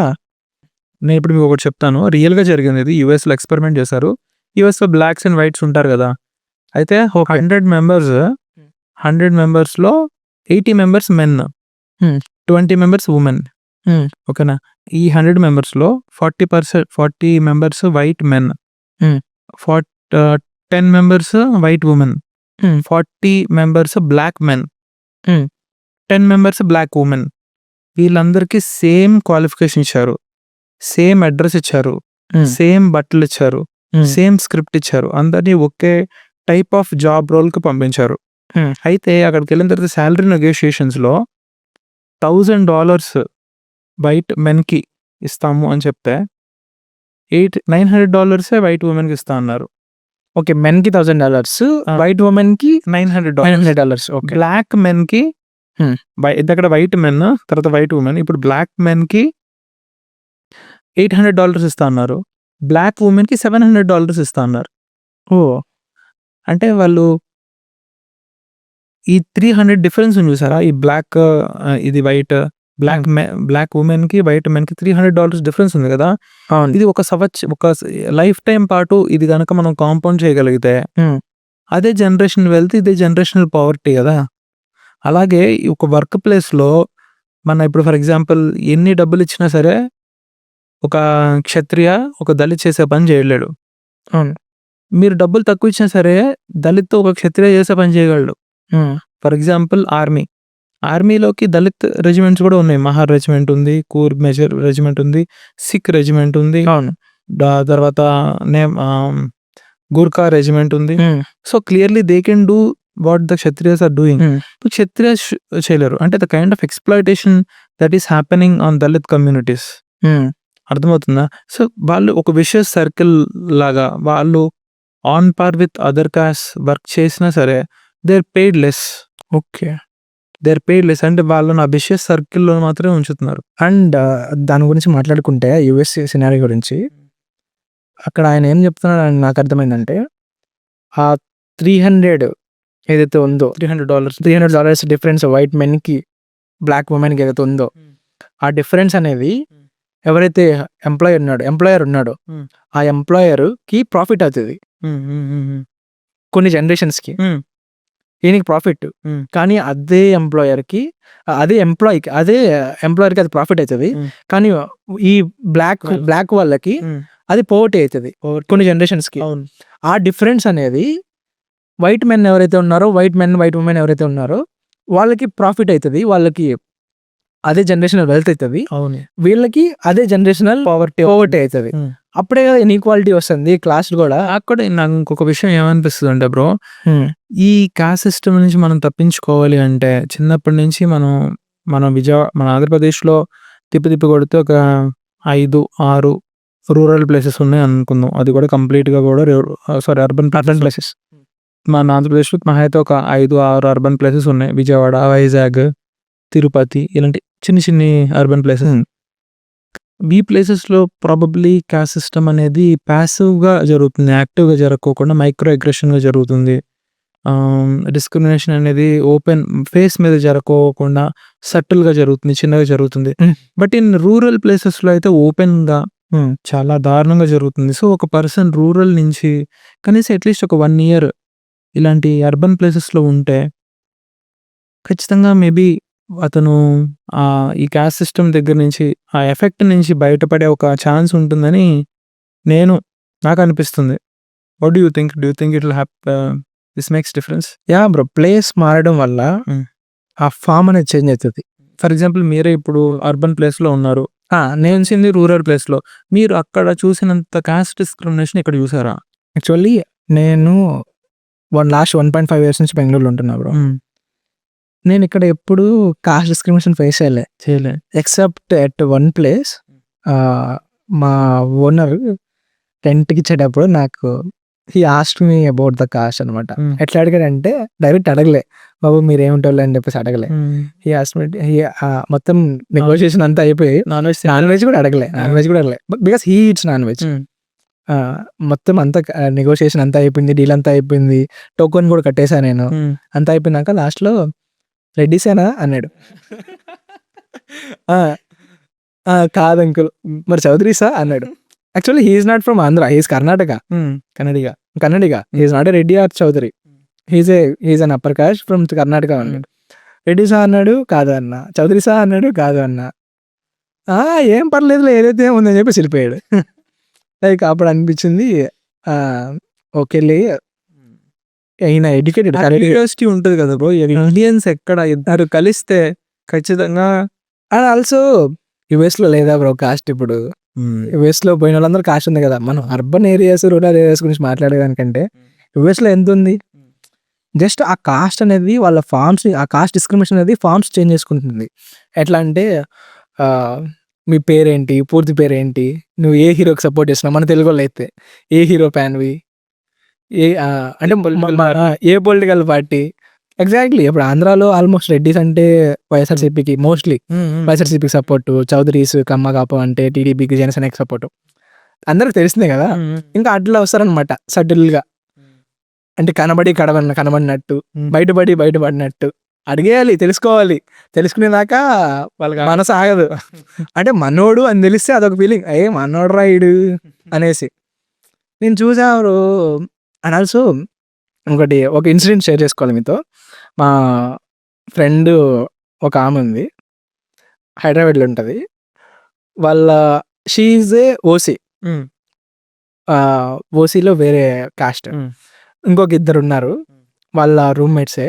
వాళ్ళిద్దరు ఓసీలో వేరే కాస్ట్. వాళ్ళిద్దరూ ఎప్పుడు కాస్ట్ గురించి మాట్లాడుకుంటారంట. వాళ్ళ కాస్ట్ ఒకే కాస్ట్ కదా, వాళ్ళిద్దరు బంధువులు. ఆ అమ్మాయిలు ఇద్దరు ఎప్పుడు కాస్ట్ గురించి మాట్లాడుకుంటారంట. లైక్ ఎట్లా మాట్లాడుకుంటారంటే ప్రైడ్స్ చెప్పుకుంటారంట వాళ్ళ కాస్ట్లో. మనోళ్ళది ఇది అని చెప్పేసి. ఒకరోజు సడన్గా ఒక 2 to 3 days ఈమె పరిచయమైన 2-3 days తర్వాత ఇట్లా మాట్లాడుకుంటూ నైట్ ఒక టైంలో నువ్వు కూడా రెడ్డిసేనా అని అడిగారంట. She is not a Reddy and ఈ కాస్ట్ గురించి ఏం తెలియదు ఆమెకి. ఆమె కాదు అని చెప్పేసి ఒక వెయిట్ ఫేస్ పెట్టిందంట. ఏంది ఇట్లా అడిగారు వీళ్ళు అని చెప్పేసి. అప్పుడుండి మరేంటి అన్నది. ఓసీస్లోనే ఇది అని చెప్పి అలా అది అని చెప్పిందంట. ఓసీసేనా అయితే పర్లేదులే మనోళ్ళే అని చెప్పేసి అన్నారంట. చూసారా, ఆ ఫామ్ని చేంజ్ చేసుకుంది అంతే. కాస్ట్ డిస్క్రిమినేషన్ ఉంటుంది బ్రో. ఇక్కడికి వచ్చినాక కొంచెం ఆ ఓల్డ్ పద్ధతులు ఏవైతే ఉన్నాయో అవి కొంచెం మారుతుంది అంతే. అంతకుమించి ఏముండదు. మనోళ్ళకి కొంచెం ప్లస్ అవుతుంది. దళిత్స్ ఎవరైతే ఉన్నారో వాళ్ళు బయటకు వచ్చినాక వాళ్ళు అప్పర్ కాస్ట్ వాళ్ళని వీళ్ళు అప్పర్ కాస్ట్రా అని చూసే విధానం అనేది మారుతుంది. ఇప్పుడు నేను బయటకు వచ్చా, నేను ఇప్పుడు ఊరికి వెళ్తే ఎవరైతే అప్పర్ కాస్ట్ వాడు ఉన్నాడో వీడు నాకంటే పెద్ద ఇదిరా అని చెప్పేసి అట్లా చూడను. నాకు ఆటోమేటిక్గా నేను ఇప్పుడు నాకు సెల్ఫ్ రెస్పెక్ట్ ఉంది. నేను వాడు ఈక్వల్గానే నమ్ముతా, వాడితో ఈక్వల్గానే ఉంటా. కానీ అదే ఊర్లో ఉన్న ఒక దళితుడు ఎవరైతే ఉన్నారో వాళ్ళు మోస్ట్లీ అట్లా ఉండరు బ్రో. నేను పర్సనల్ ఎక్స్పీరియన్స్ చెప్తాను. అందుకే this migration is the key. Yes, ఎప్పుడైతే మనం ఆ ప్లేసెస్ని వదిలేసి వేరే ప్లేసెస్కి వెళ్తామో 100% మన మైండ్లో చేంజ్ వస్తుంది. మన మైండ్లో చేంజ్ వచ్చినప్పుడు మన బిహేవియర్ కానీ, మనం దాన్ని ట్యాకిల్ చేసే విధానం కానీ 100% చేంజ్ వస్తుందని నా పర్సనల్ ఒపీనియన్. కొంచెం ఎవాల్యుయేషన్ అది ఉంటుంది, పక్కా ఉంటుంది. అవతలలో ఉండలేకపోయినా కుక్కతో వంకర అది ఎట్టా మారదు. ఓకేనా, మనం మారచ్చు కదా. True, very true. అట్లా ఉంటుంది. నేను ఒక వియర్డ్ థింగ్ నేను అబ్జర్వ్ చేశాను బ్రో. ఎస్పెషల్లీ ఇది I have been to other states as well. Okay, but especially మన ఆంధ్రప్రదేశ్లో టిపికల్గా ఒక ఊడిగం అనేది, ఒక బ్లైండ్ ఫెయిత్ అనేది భయంకరంగా ఉంది. అంటే మన క్యాస్ట్ అని తెలిస్తే ఆళ్ళు తప్పు చేసినా సరే వాళ్ళు దానికి వెనకాడట్లేదు. అంటే ఇది సారీ టు సే బట్ దీనికి రీజన్ నాకు తెలిసి రిలీజియన్ అని అనుకుంటున్నా. Not Hinduism, not Islam or not Christian but religion in general. నేను ఎందుకు అలా అంటున్నానంటే మహారాష్ట్రలో ఒక షోలాపూర్ అనే ఒక ప్లేస్‌లో ఉంది. దాంట్లో ఉమ్మర్ దర్గా అనే ఒక దర్గా ఉందన్నమాట. ఓకే. ఓకే. యాక్చువల్‌గా జరిగింది. 6 మంత్ ఇయర్ ఓల్డ్ బేబీని 30 ఫీట్ నుంచి పడేశారు. కింద ఎందుకు? కింద ఒక చిన్న ఆహ్, కింద ఒక జల్లెడలాగా పెడతారా? జల్లెడలా పట్టుకుని బల పట్టుకుని ఆ! ఆ బేబీని అన్నారు. ఎందుకంటే అది ఈవిల్‌ని తీసేస్తుందంట. అంటే పైనుంచి వదిలేస్తారు. కింద వల పట్టుకొని పట్టుకుంటారు. పట్టుకుంటే వాళ్ళకి గుడ్ లక్ వస్తుందంట ఆ చిన్న పాప. ఒకవేళ ఆ 30 ఫీట్స్‌లో ఆమెకి ఆ చిన్న పాపకి కొంచెం డిస్కంఫర్ట్ వచ్చి ఏమైనా ప్రాబ్లమ్స్ జరిగితే బ్రో? ఇదే కాదు బ్రో. ఇప్పుడు కర్ణాటకలో కూడా ఒక టెంపుల్‌లో చిన్న పాపని 30 ఫీట్ టు 40 ఫీట్ నుంచి కింద పడేశారు. మళ్ళీ పట్టుకున్నారు కింద. ఎందుకు అంటే ఒక వాళ్ళకి ఈవిల్ బ్యాడ్ లక్ పోయి గుడ్ లక్ వస్తాడు. గుడ్ లక్ వస్తుంది అని. డామ్. మన ఆంధ్రప్రదేశ్‌లో కూడా మాల మల్లేశ్వర స్వామి దేవాలయం అని రాయలసీమ. రాయలసీమ. కర్నూల్‌లో కొన్ని లక్షల మంది కలిసి కర్రలతో కొట్టుకుంటారు. ఈ ఇయర్‌లో కూడా బోత్ అమ్మాయిలా అబ్బాయిలా లేకపోతే ఓన్లీ అబ్బాయిలు? అబ్బాయిలంతా కలిసి కొట్టుకుంటారు. ఇది ఈ ఇయర్‌లో కూడా జరిగింది. ఇద్దరు చనిపోయారు. ఇద్దరు చనిపోవడం ఏంటి బ్రో? చనిపోయారు. ఇద్దరు అంటే చనిపోయారు. రియల్‌గా కొట్టుకుంటారా? గట్టిగా కొట్టుకుంటారు. కర్రలు పట్టుకుని తలలు పగలు కొట్టుకుంటారు. అప్పుడు దేవుడు వాళ్ళని బ్లెస్ చేస్తారు. ఎందుకు అట్లా కొట్టుకోవడం ఎందుకు? ట్రెడిషన్ అంట. బ్రో లిటరల్లీ ఆ ముస్లిమ్స్ వాళ్ళకి ఆ ఖురాన్‌లో ఇది రాసిందో లేదో నాకు తెలీదు. మన హిందూ ధర్మంలో ఇది అట్లా రాసలేదు. బట్ ముస్లిమ్స్ కూడా రాసి ఉండదు. ఆబ్వియస్‌గా అట్లా చిన్న పాపని వేసేయమని చెప్పి ఏ ధర్మం చెప్పదు కదా!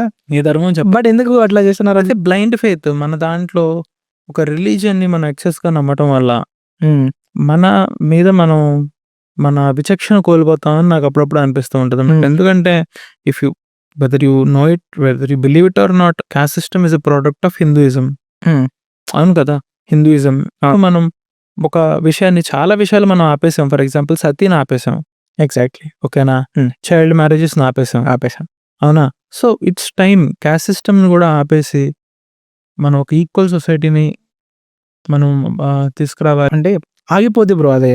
మనం ఆపితే ఆగేది కాదండి. నా అభిప్రాయం. ఎట్లా ఆగుతదంటే టేక్స్ టైమ్. మేబీ సెంచరీ లేకపోతే నెక్స్ట్ సెంచరీ 100 ఇయర్స్ 150 ఇయర్స్ అదే ఆగాలి. ఎందుకంటే we can see the change. అప్పట్లో మనం ఎట్లున్నాం, ఒక 20-30 ఇయర్స్ బ్యాక్ మనం ఎట్లున్నాం, ఇప్పుడు ఎట్లున్నాం. చేంజ్ అనేది వస్తుంది. బట్ ఈ చేంజ్ కొంచెం ర్యాపిడ్గా వస్తే కొంచెం మంచిగా గ్రూమ్ అవుతారు అందరూ అని చెప్పేసి నా ఫీలింగ్. But takes time. మీరు ఈ బ్లైండ్ బిలీఫ్స్ అన్నిటిని చెప్తా ఉంటే నాకు ఒక డౌట్ వచ్చింది బ్రో. మీరు ఇవన్నీ చెప్పారు కదా, ఈ బిలీఫ్స్ ఇవన్నీ చెప్పారు కదా, ఈ బ్లైండ్ బిలీఫ్స్ ఇవన్నీ. And many people have that doubt that upper caste people చాలా తక్కువ మంది ఉంటారు ఇండియాలో చూసుకుంటే. బిలో 15% ఉన్నారు ఓసీస్. ఇన్ 15% మెంబర్స్ మిగతా 84% ఆఫ్ ఇండియన్స్ని ఎట్లా కంట్రోల్ చేయగలుగుతున్నారు అని చెప్పేసి many people ask me this question. ఓకేనా? అండ్ ఇది అందరికీ ఉన్న డౌట్ కూడా ఇదే. ఇప్పుడు ఇవన్నీ నేరేటివ్స్ బ్రో. ఇప్పుడు నేను మిమ్మల్ని ఒక 50,000 అడుగుతా బ్రో. 50,000 నాకు ఇస్తారా మీరు అడగగానే? ఏదైనా తాకట్టు పెట్టుకుంటే ఇస్తాను, లేకపోతే లేదు ఇవ్వను. మేబీ నేను నీకు తెలుసు కాబట్టి ఇస్తున్నారు.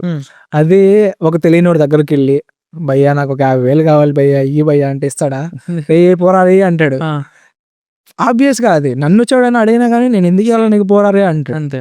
అదే ఒక ప్రీస్టో లేకపోతే ఒక పెద్ద ఆయన, మీ బంధువే ఒక పెద్ద ఆయన వచ్చి బాబు నేను ఆ గుడికి వెళ్ళాను, ఆ గుడిలో ఇంత ఖర్చు పెట్టి నేను ఒక ముడుపు కట్టాను, ఒక హోమం చేపించాను, నాకు వెంటనే నా ప్రాబ్లమ్స్ అన్ని తీరిపోయాయి, నీకు ఈ ప్రాబ్లమ్స్ ఉన్నాయి కదా, imagine you have some problems. ఆయన వచ్చి నీకు ఇలాంటి ప్రాబ్లమ్స్ ఉన్నాయి కదా, ఈ ప్రాబ్లమ్స్ అన్ని నీకు కూడా తీరిపోతాయి, యూ డూ దట్ అంటే, and he convince you in that way. అంత ప్రాపర్గా కన్విన్స్ చేశాడు. నువ్వు కూడా నీకున్న ప్రాబ్లమ్స్కి నీకున్న భక్తికి నువ్వేం చేసావు? అమ్మేశావు. నువ్వు 50,000 రెడీ చేసుకున్నావు ఇప్పుడు టక్కని. ఇప్పుడు నువ్వు పోవాలి, హోమం నేర్పించుకోవాలి, మొత్తం కంప్లీట్ అయిపోవాలి అంతే. ప్రాబ్లమ్స్ తీరినాయా తీరిందని చెప్పి నెక్స్ట్ సెకండరీ అది. బట్ నేరేటివ్ అది. అట్లనే కర్మ సిద్ధాంతం ఇక్కడ ఉంది కదా బ్రో మన కల్చర్లో. నువ్వు ఈ జన్మలో సక్రమంగా పర్ఫెక్ట్గా దాన్ని పాటిస్తే నువ్వు నెక్స్ట్ జన్మలో మంచి కర్మతో పుడతావు అని చెప్పేసి దీన్ని మంచి కర్మ అంటే అప్పర్ కాస్ట్, మంచి వృత్తి. అప్పర్ కాస్ట్ మంచి వృత్తి కదా. దళితుడిది ఎక్కడ బ్రో మంచి వృత్తి? టాయిలెట్లు క్లీన్ చేయడం, క్లీన్ చేయడం, డ్రైనేజీలు క్లీన్ చేయడం, ఇదంతా మంచి వృత్తి కాదు కదా. అట్లా నేరేటివ్ చేశారు. ఇప్పుడు ఆ నేరేటివ్ మొత్తాన్ని దేనికి లింక్ చేశారు? కర్మ సిద్ధాంతానికి, భక్తికి, భయానికి. ఈ భక్తి కాస్త భయంగా మారిపోయింది. ఒకవేళ మన కర్మని మనం పాటించకపోతే నెక్స్ట్ జన్మలో మనం మంచిగా పుట్టవేమో అని చెప్పేసి. నేను ఓల్డెన్ డేస్ గురించి మాట్లాడుతున్నా, ఆ డేస్లో. అట్లా ఇంకా దీని మొత్తాన్ని ఒక రిలీజియస్కి కనెక్ట్ చేసేసి, ఒక ధర్మానికి కనెక్ట్ చేసేసి, రిలీజియన్లో లేదు ఇదంతా కనెక్ట్ చేసేసారు వీళ్ళే. కనెక్ట్ చేసేసి చెప్పంగానే ఇంకా అందరూ భయపడిపోయేసి భక్తితో వచ్చిన భయం అంట. నేను గరికపాటి గారు కూడా చెప్పారు బ్రో, కృష్ణుడు చెప్పారంట భగవద్గీతలో ఏమని, మనం ఈ వర్ణ సిస్టమ్ నేనే పుట్టించాను, అయితే ఈ వర్ణ సిస్టమ్ పుట్టుక ద్వారా కాదు, ఇది గుణాల ద్వారా, కర్మ ద్వారా వచ్చింది అని. అంతేగాని పుట్టుతోనే ఎవడు బ్రాహ్మణ అవడు, ఎవడు శూద్ర అవ్వడు అని. సో దేవుడు అంటే ఒక గాడ్ని, ఒక డివైన్ పవర్స్ ఉంది, ఆ డివైన్ పవర్ ని దీనికి అటాచ్ చేసేసి ఆ భయంతో కంట్రోల్ చేస్తున్నారు. ఎగ్జాక్ట్లీ. ఈ నేరేటివ్ అంతా బ్రో దానికి కనెక్ట్ అయ్యి ఉండడం వల్ల people is believing that. And ఇప్పటికి కూడా అన్ని సంవత్సరాల నుంచి వాళ్ళు బిలీవ్ చేశారు కాబట్టి కొన్ని సంవత్సరాల తర్వాత వాళ్ళు రియలైజ్ అయినారు. కొంచెం రేషనల్ థింకింగ్ పుట్టుకొచ్చి మనలో రియలైజ్ అయ్యారు. ఏమని, మనం ఉండాల్సింది ఇట్లా కాదు, మన కర్మ ఇది కాదు, చదువుకోవాలి, మనం చదువుకోవాలి, మనకు చదువులు రావాలి, మనకు ఫ్రీడమ్ కావాలి, మనం మంచిగా డిగ్నిటీతో బతకాలి అని చెప్పేసి పీపుల్ స్టార్టెడ్ రెవల్యూషన్ అనమాట. ఇంకా అట్లా ఇప్పుడు మనం ఈ స్థాయిలో ఉన్నాం. అండ్ నేను ఇప్పుడు ఈ పొజిషన్లో ఇక్కడికి వచ్చి మీతో పాటు మాట్లాడుతున్నా. అండ్ స్టిల్ బ్రో ఈ నేరేటివ్ ఇంకా పోలేదు bro. Still Indian human society survey ప్రకారం 74% in rural areas still practicing untouchability and still they are accepting untouchability. నిజంగా. అండ్ ఇండియన్స్లో 1 in 4 people are okay with the untouchability. అట్లా ఉంది ఆ నేరేటివ్ అనేది, అట్లా ఉంది. we should come out of that narrative, and we should think rationally before that. అంటే ఇప్పుడు జనరల్గా సోషల్ మీడియాలో మనం కామెంట్ సెక్షన్ ఓపెన్ చేస్తే అన్ని బూతులే, అవునా? అది ఏ కామెంట్కైనా, మీరు దేవుడు ఫోటో పెట్టినా సరే బూతులే వస్తున్నాయి, మీరు దెయ్యం ఫోటో పెట్టినా బూతులే వస్తున్నాయి, ఒక అమ్మాయి ఫోటో పెట్టినా బూతులే వస్తున్నాయి, అబ్బాయి ఫోటో పెట్టినా బూతులే వస్తున్నాయి మొత్తం. అయితే బట్ మీరు క్రిటిసిజంని ఎలా మేనేజ్ చేస్తున్నారు? ఎందుకంటే మీ కామెంట్ సెక్షన్ చూసాను, అండ్ దేవుడి దేవ అలాంటి కామెంట్ సెక్షన్ అయితే నాకు అసలు వద్దు. యాక్చువల్లీ బ్రో, అంటే మోడీ గారు ఈ దళిత్ రైట్స్ గురించి మాట్లాడతారు, పవన్ కళ్యాణ్ గారు దళిత్ రైట్స్ గురించి మాట్లాడేవాళ్ళు. ఇట్లా చాలా మంది మాట్లాడతారు, చాలా పొలిటీషియన్స్ మాట్లాడతారు, రైట్ వింగ్ పొలిటీషియన్స్ మాట్లాడతారు, లెఫ్ట్ వింగ్ పొలిటీషియన్స్ మాట్లాడతారు, లిబరల్స్ మాట్లాడతారు. వీళ్ళందరూ ఈ ఏవైతే ఉన్నాయో, ఏవైతే ఈక్వల్ రైట్స్ గురించి మాట్లాడతారో, దళితులు ఈక్వల్ రైట్స్ గురించి, అప్పుడు ఎవ్వరికీ ప్రాబ్లం రాదు బ్రో. ఎప్పుడైతే ఒక దళిత్ వాళ్ళ రైట్స్ కోసం వాడు మాట్లాడతాడో అప్పుడు ప్రాబ్లం వస్తుంది. ఇక్కడ మ్యాటర్ ఏంటంటే బ్రో, ఇక్కడ ఆ ప్రాబ్లమ్ని అడ్రస్ చేయడం, ఆ దళిత ప్రాబ్లమ్స్ అడ్రస్ చేయడం ఎవరికి ప్రాబ్లం కాదు, కానీ దాన్ని ఎవరు అడ్రస్ చేస్తున్నాడు అనే ప్రాబ్లం. ఇప్పుడు చూసుకుంటే జనరేషన్స్గా మా ప్రాబ్లమ్స్ని లైక్ దళిత్స్ ఎవరైతే ఉన్నారో వీళ్ళు వాయిస్లెస్గానే ఉన్నారు బయట సొసైటీకి. ఎక్కువ బయటకు వచ్చి మాట్లాడరు, వాళ్ళ ప్రాబ్లమ్స్ అడ్రస్ చేసుకోరు. బట్ ఎవరైనా ఒక అప్పర్ కాస్ట్ ఆయన కానీ, ఎవరైనా మంచి ల్యాండ్ లార్డ్ కానీ వచ్చేసి దాన ధర్మాలు చేసేసి, లేకపోతే వాళ్ళ గురించి ఈక్వల్ రైట్స్ గురించి మాట్లాడినప్పుడు దేవుడు అయిపోతాడు. అప్పర్ కాస్ట్ వాళ్ళు ఆయన పొగుడతారు, లోవర్ కాస్ట్ వాళ్ళు ఆయన పొగుడతారు, అందరూ ఆయన పొగుడతారు. బట్ ఆయన చేసిన తప్పని నేను అట్లే, ఆయన చేస్తున్నాడు, మాట్లాడుతున్నాడు. బట్ అది ఎంతవరకు ఇంపాక్ట్ చూపిస్తుంది సగమే కదా ఆయనకు తెలుసు. ఇప్పుడు ఆయన మా పొజిషన్లో లేడు, మా బతుకులను ఆయన చూడలే. మా బతుకులను ఆయన చూడకుండా ఆయనకి ఎట్లా తెలుస్తుంది మేమేం ఫేస్ చేస్తున్నామని? ఆయనకి ఏం తెలుస్తుంది? ఆయన చూసింది ఆయనకు తెలుస్తుంది. మేము రోజు ఉన్నాం కాబట్టి మాకు కదా తెలుస్తుంది మొత్తము. ఇప్పుడు మేము 2025లో ఉన్నాము. మేము చదువుకున్నాము. మాకు వాయిస్‌లున్నాయి. మేము వాయిస్ రైజ్ చేయగలుగుతాం. ఇప్పుడు మా ప్రాబ్లమ్స్ గురించి మేము అడ్రెస్ చేసుకుంటే వీళ్ళకెందుకు ప్రాబ్లమ్ వస్తుంది?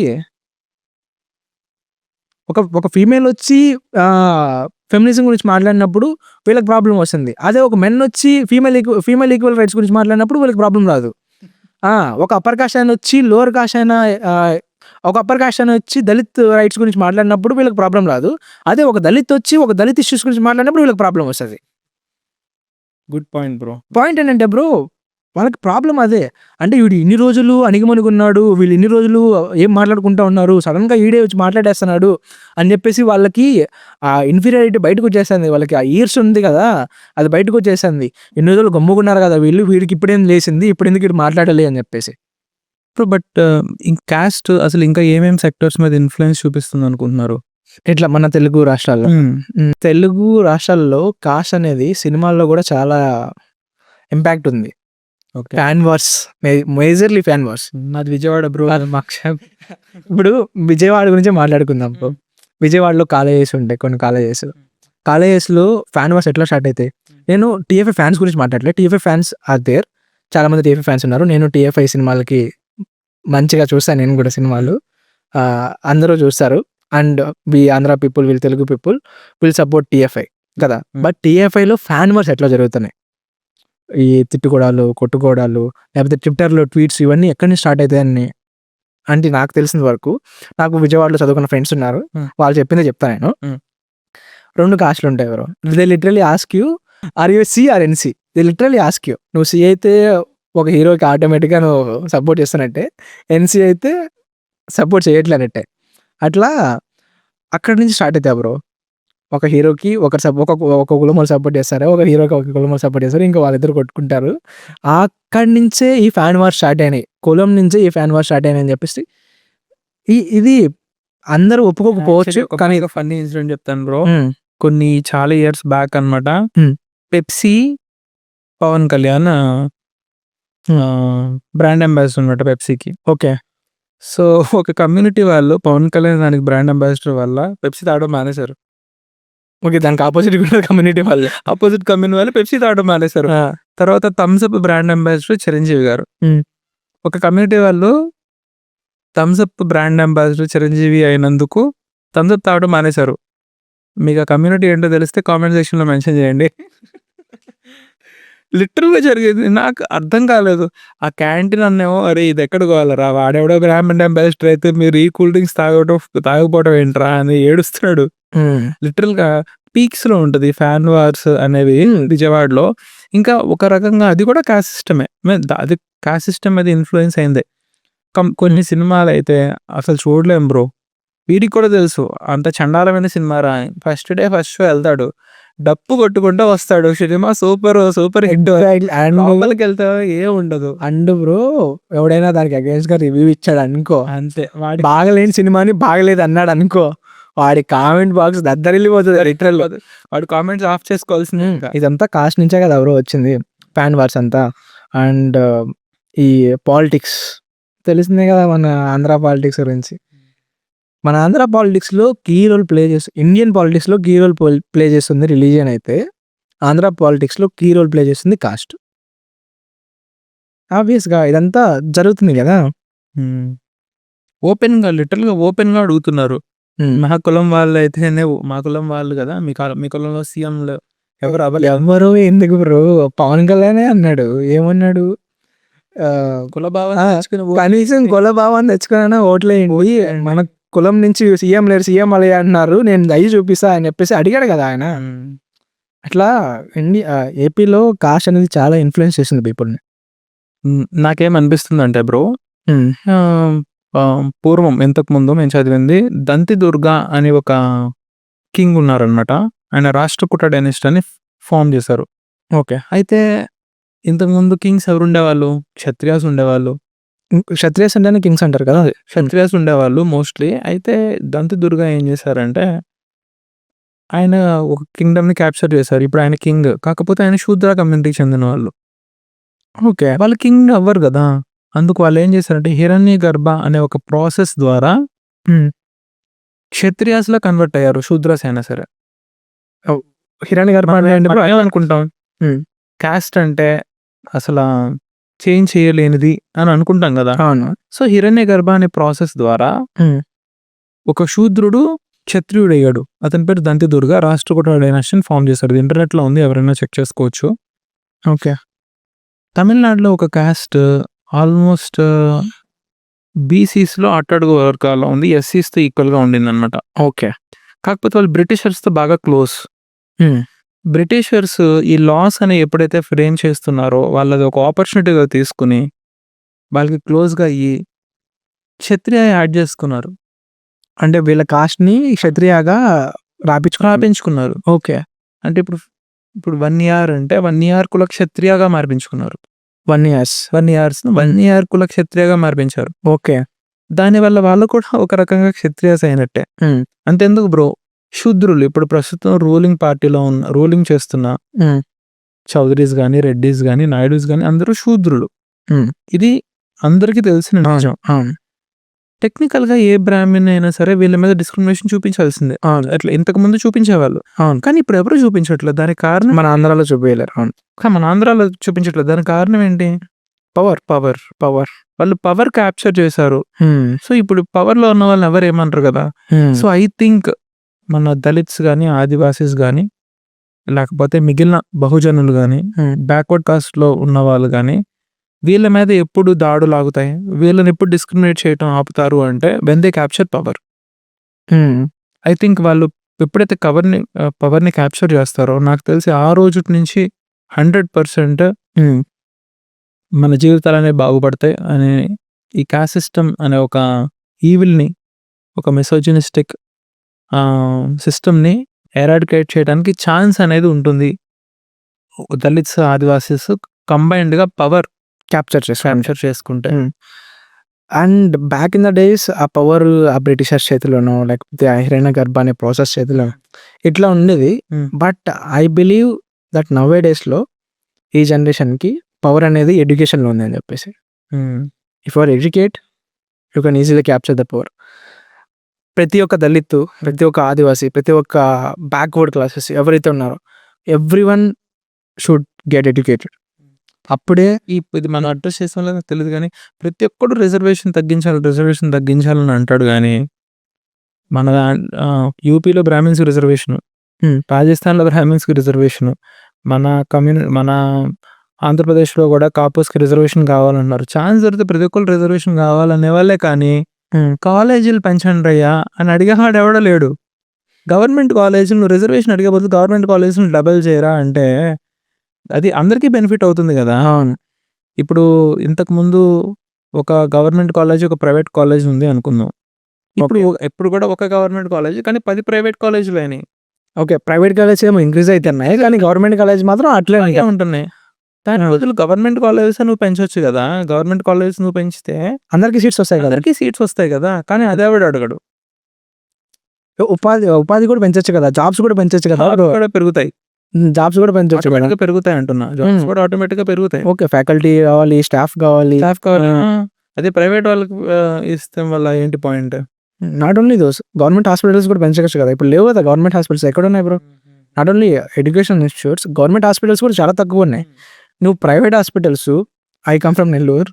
నువ్వు నెల్లూరులో ఒక స్ట్రీట్‌కెళ్తే నువ్వు ఆ స్ట్రీట్ అంతా, ఆ ఏరియా అంతా ప్రైవేట్ హాస్పిటల్స్ చూస్తావు. కానీ నెల్లూరుకి ఎన్ని గవర్నమెంట్ హాస్పిటల్స్ ఉన్నాయి? ఈ పవర్‌ని క్యాప్చర్ చేయడానికి ఈ రోజుల్లో అయితే మనకి education important bro.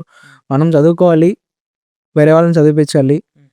Backward classes ఎవరైతే ఉన్నారో, దళిత్స్ కానీ, ఆదివాసీస్ కానీ, బ్యాక్వర్డ్ క్లాస్ ఎవరైతే అట్టడిగిన వర్గాలు ఎవరైతే ఉన్నారో అందరూ చదువుకోవాలి.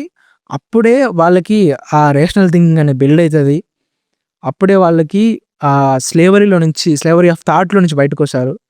అప్పుడే ఈ కాస్ట్ అనేది ఎంత త్వరగా అయితే అంత త్వరగా ఎరాడికేట్ అవుతుందని చెప్పి నేను నమ్ముతున్నా. Education is the key. So guys, this is the podcast for today. Thank you Ajay Kumar Dara గారు. Thank you so much. Thank you for sparing your time. Thank you so much for inviting me also.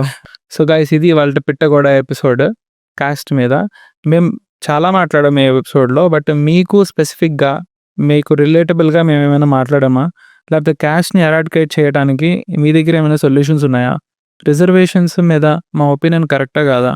ఇవన్నీ please comment below and let us know. మళ్ళీ next ఎపిసోడ్‌లో కలుసుకుందాం. Please follow Pittagoda on Instagram and Ajay Kumar the radical Ajay on Instagram as well.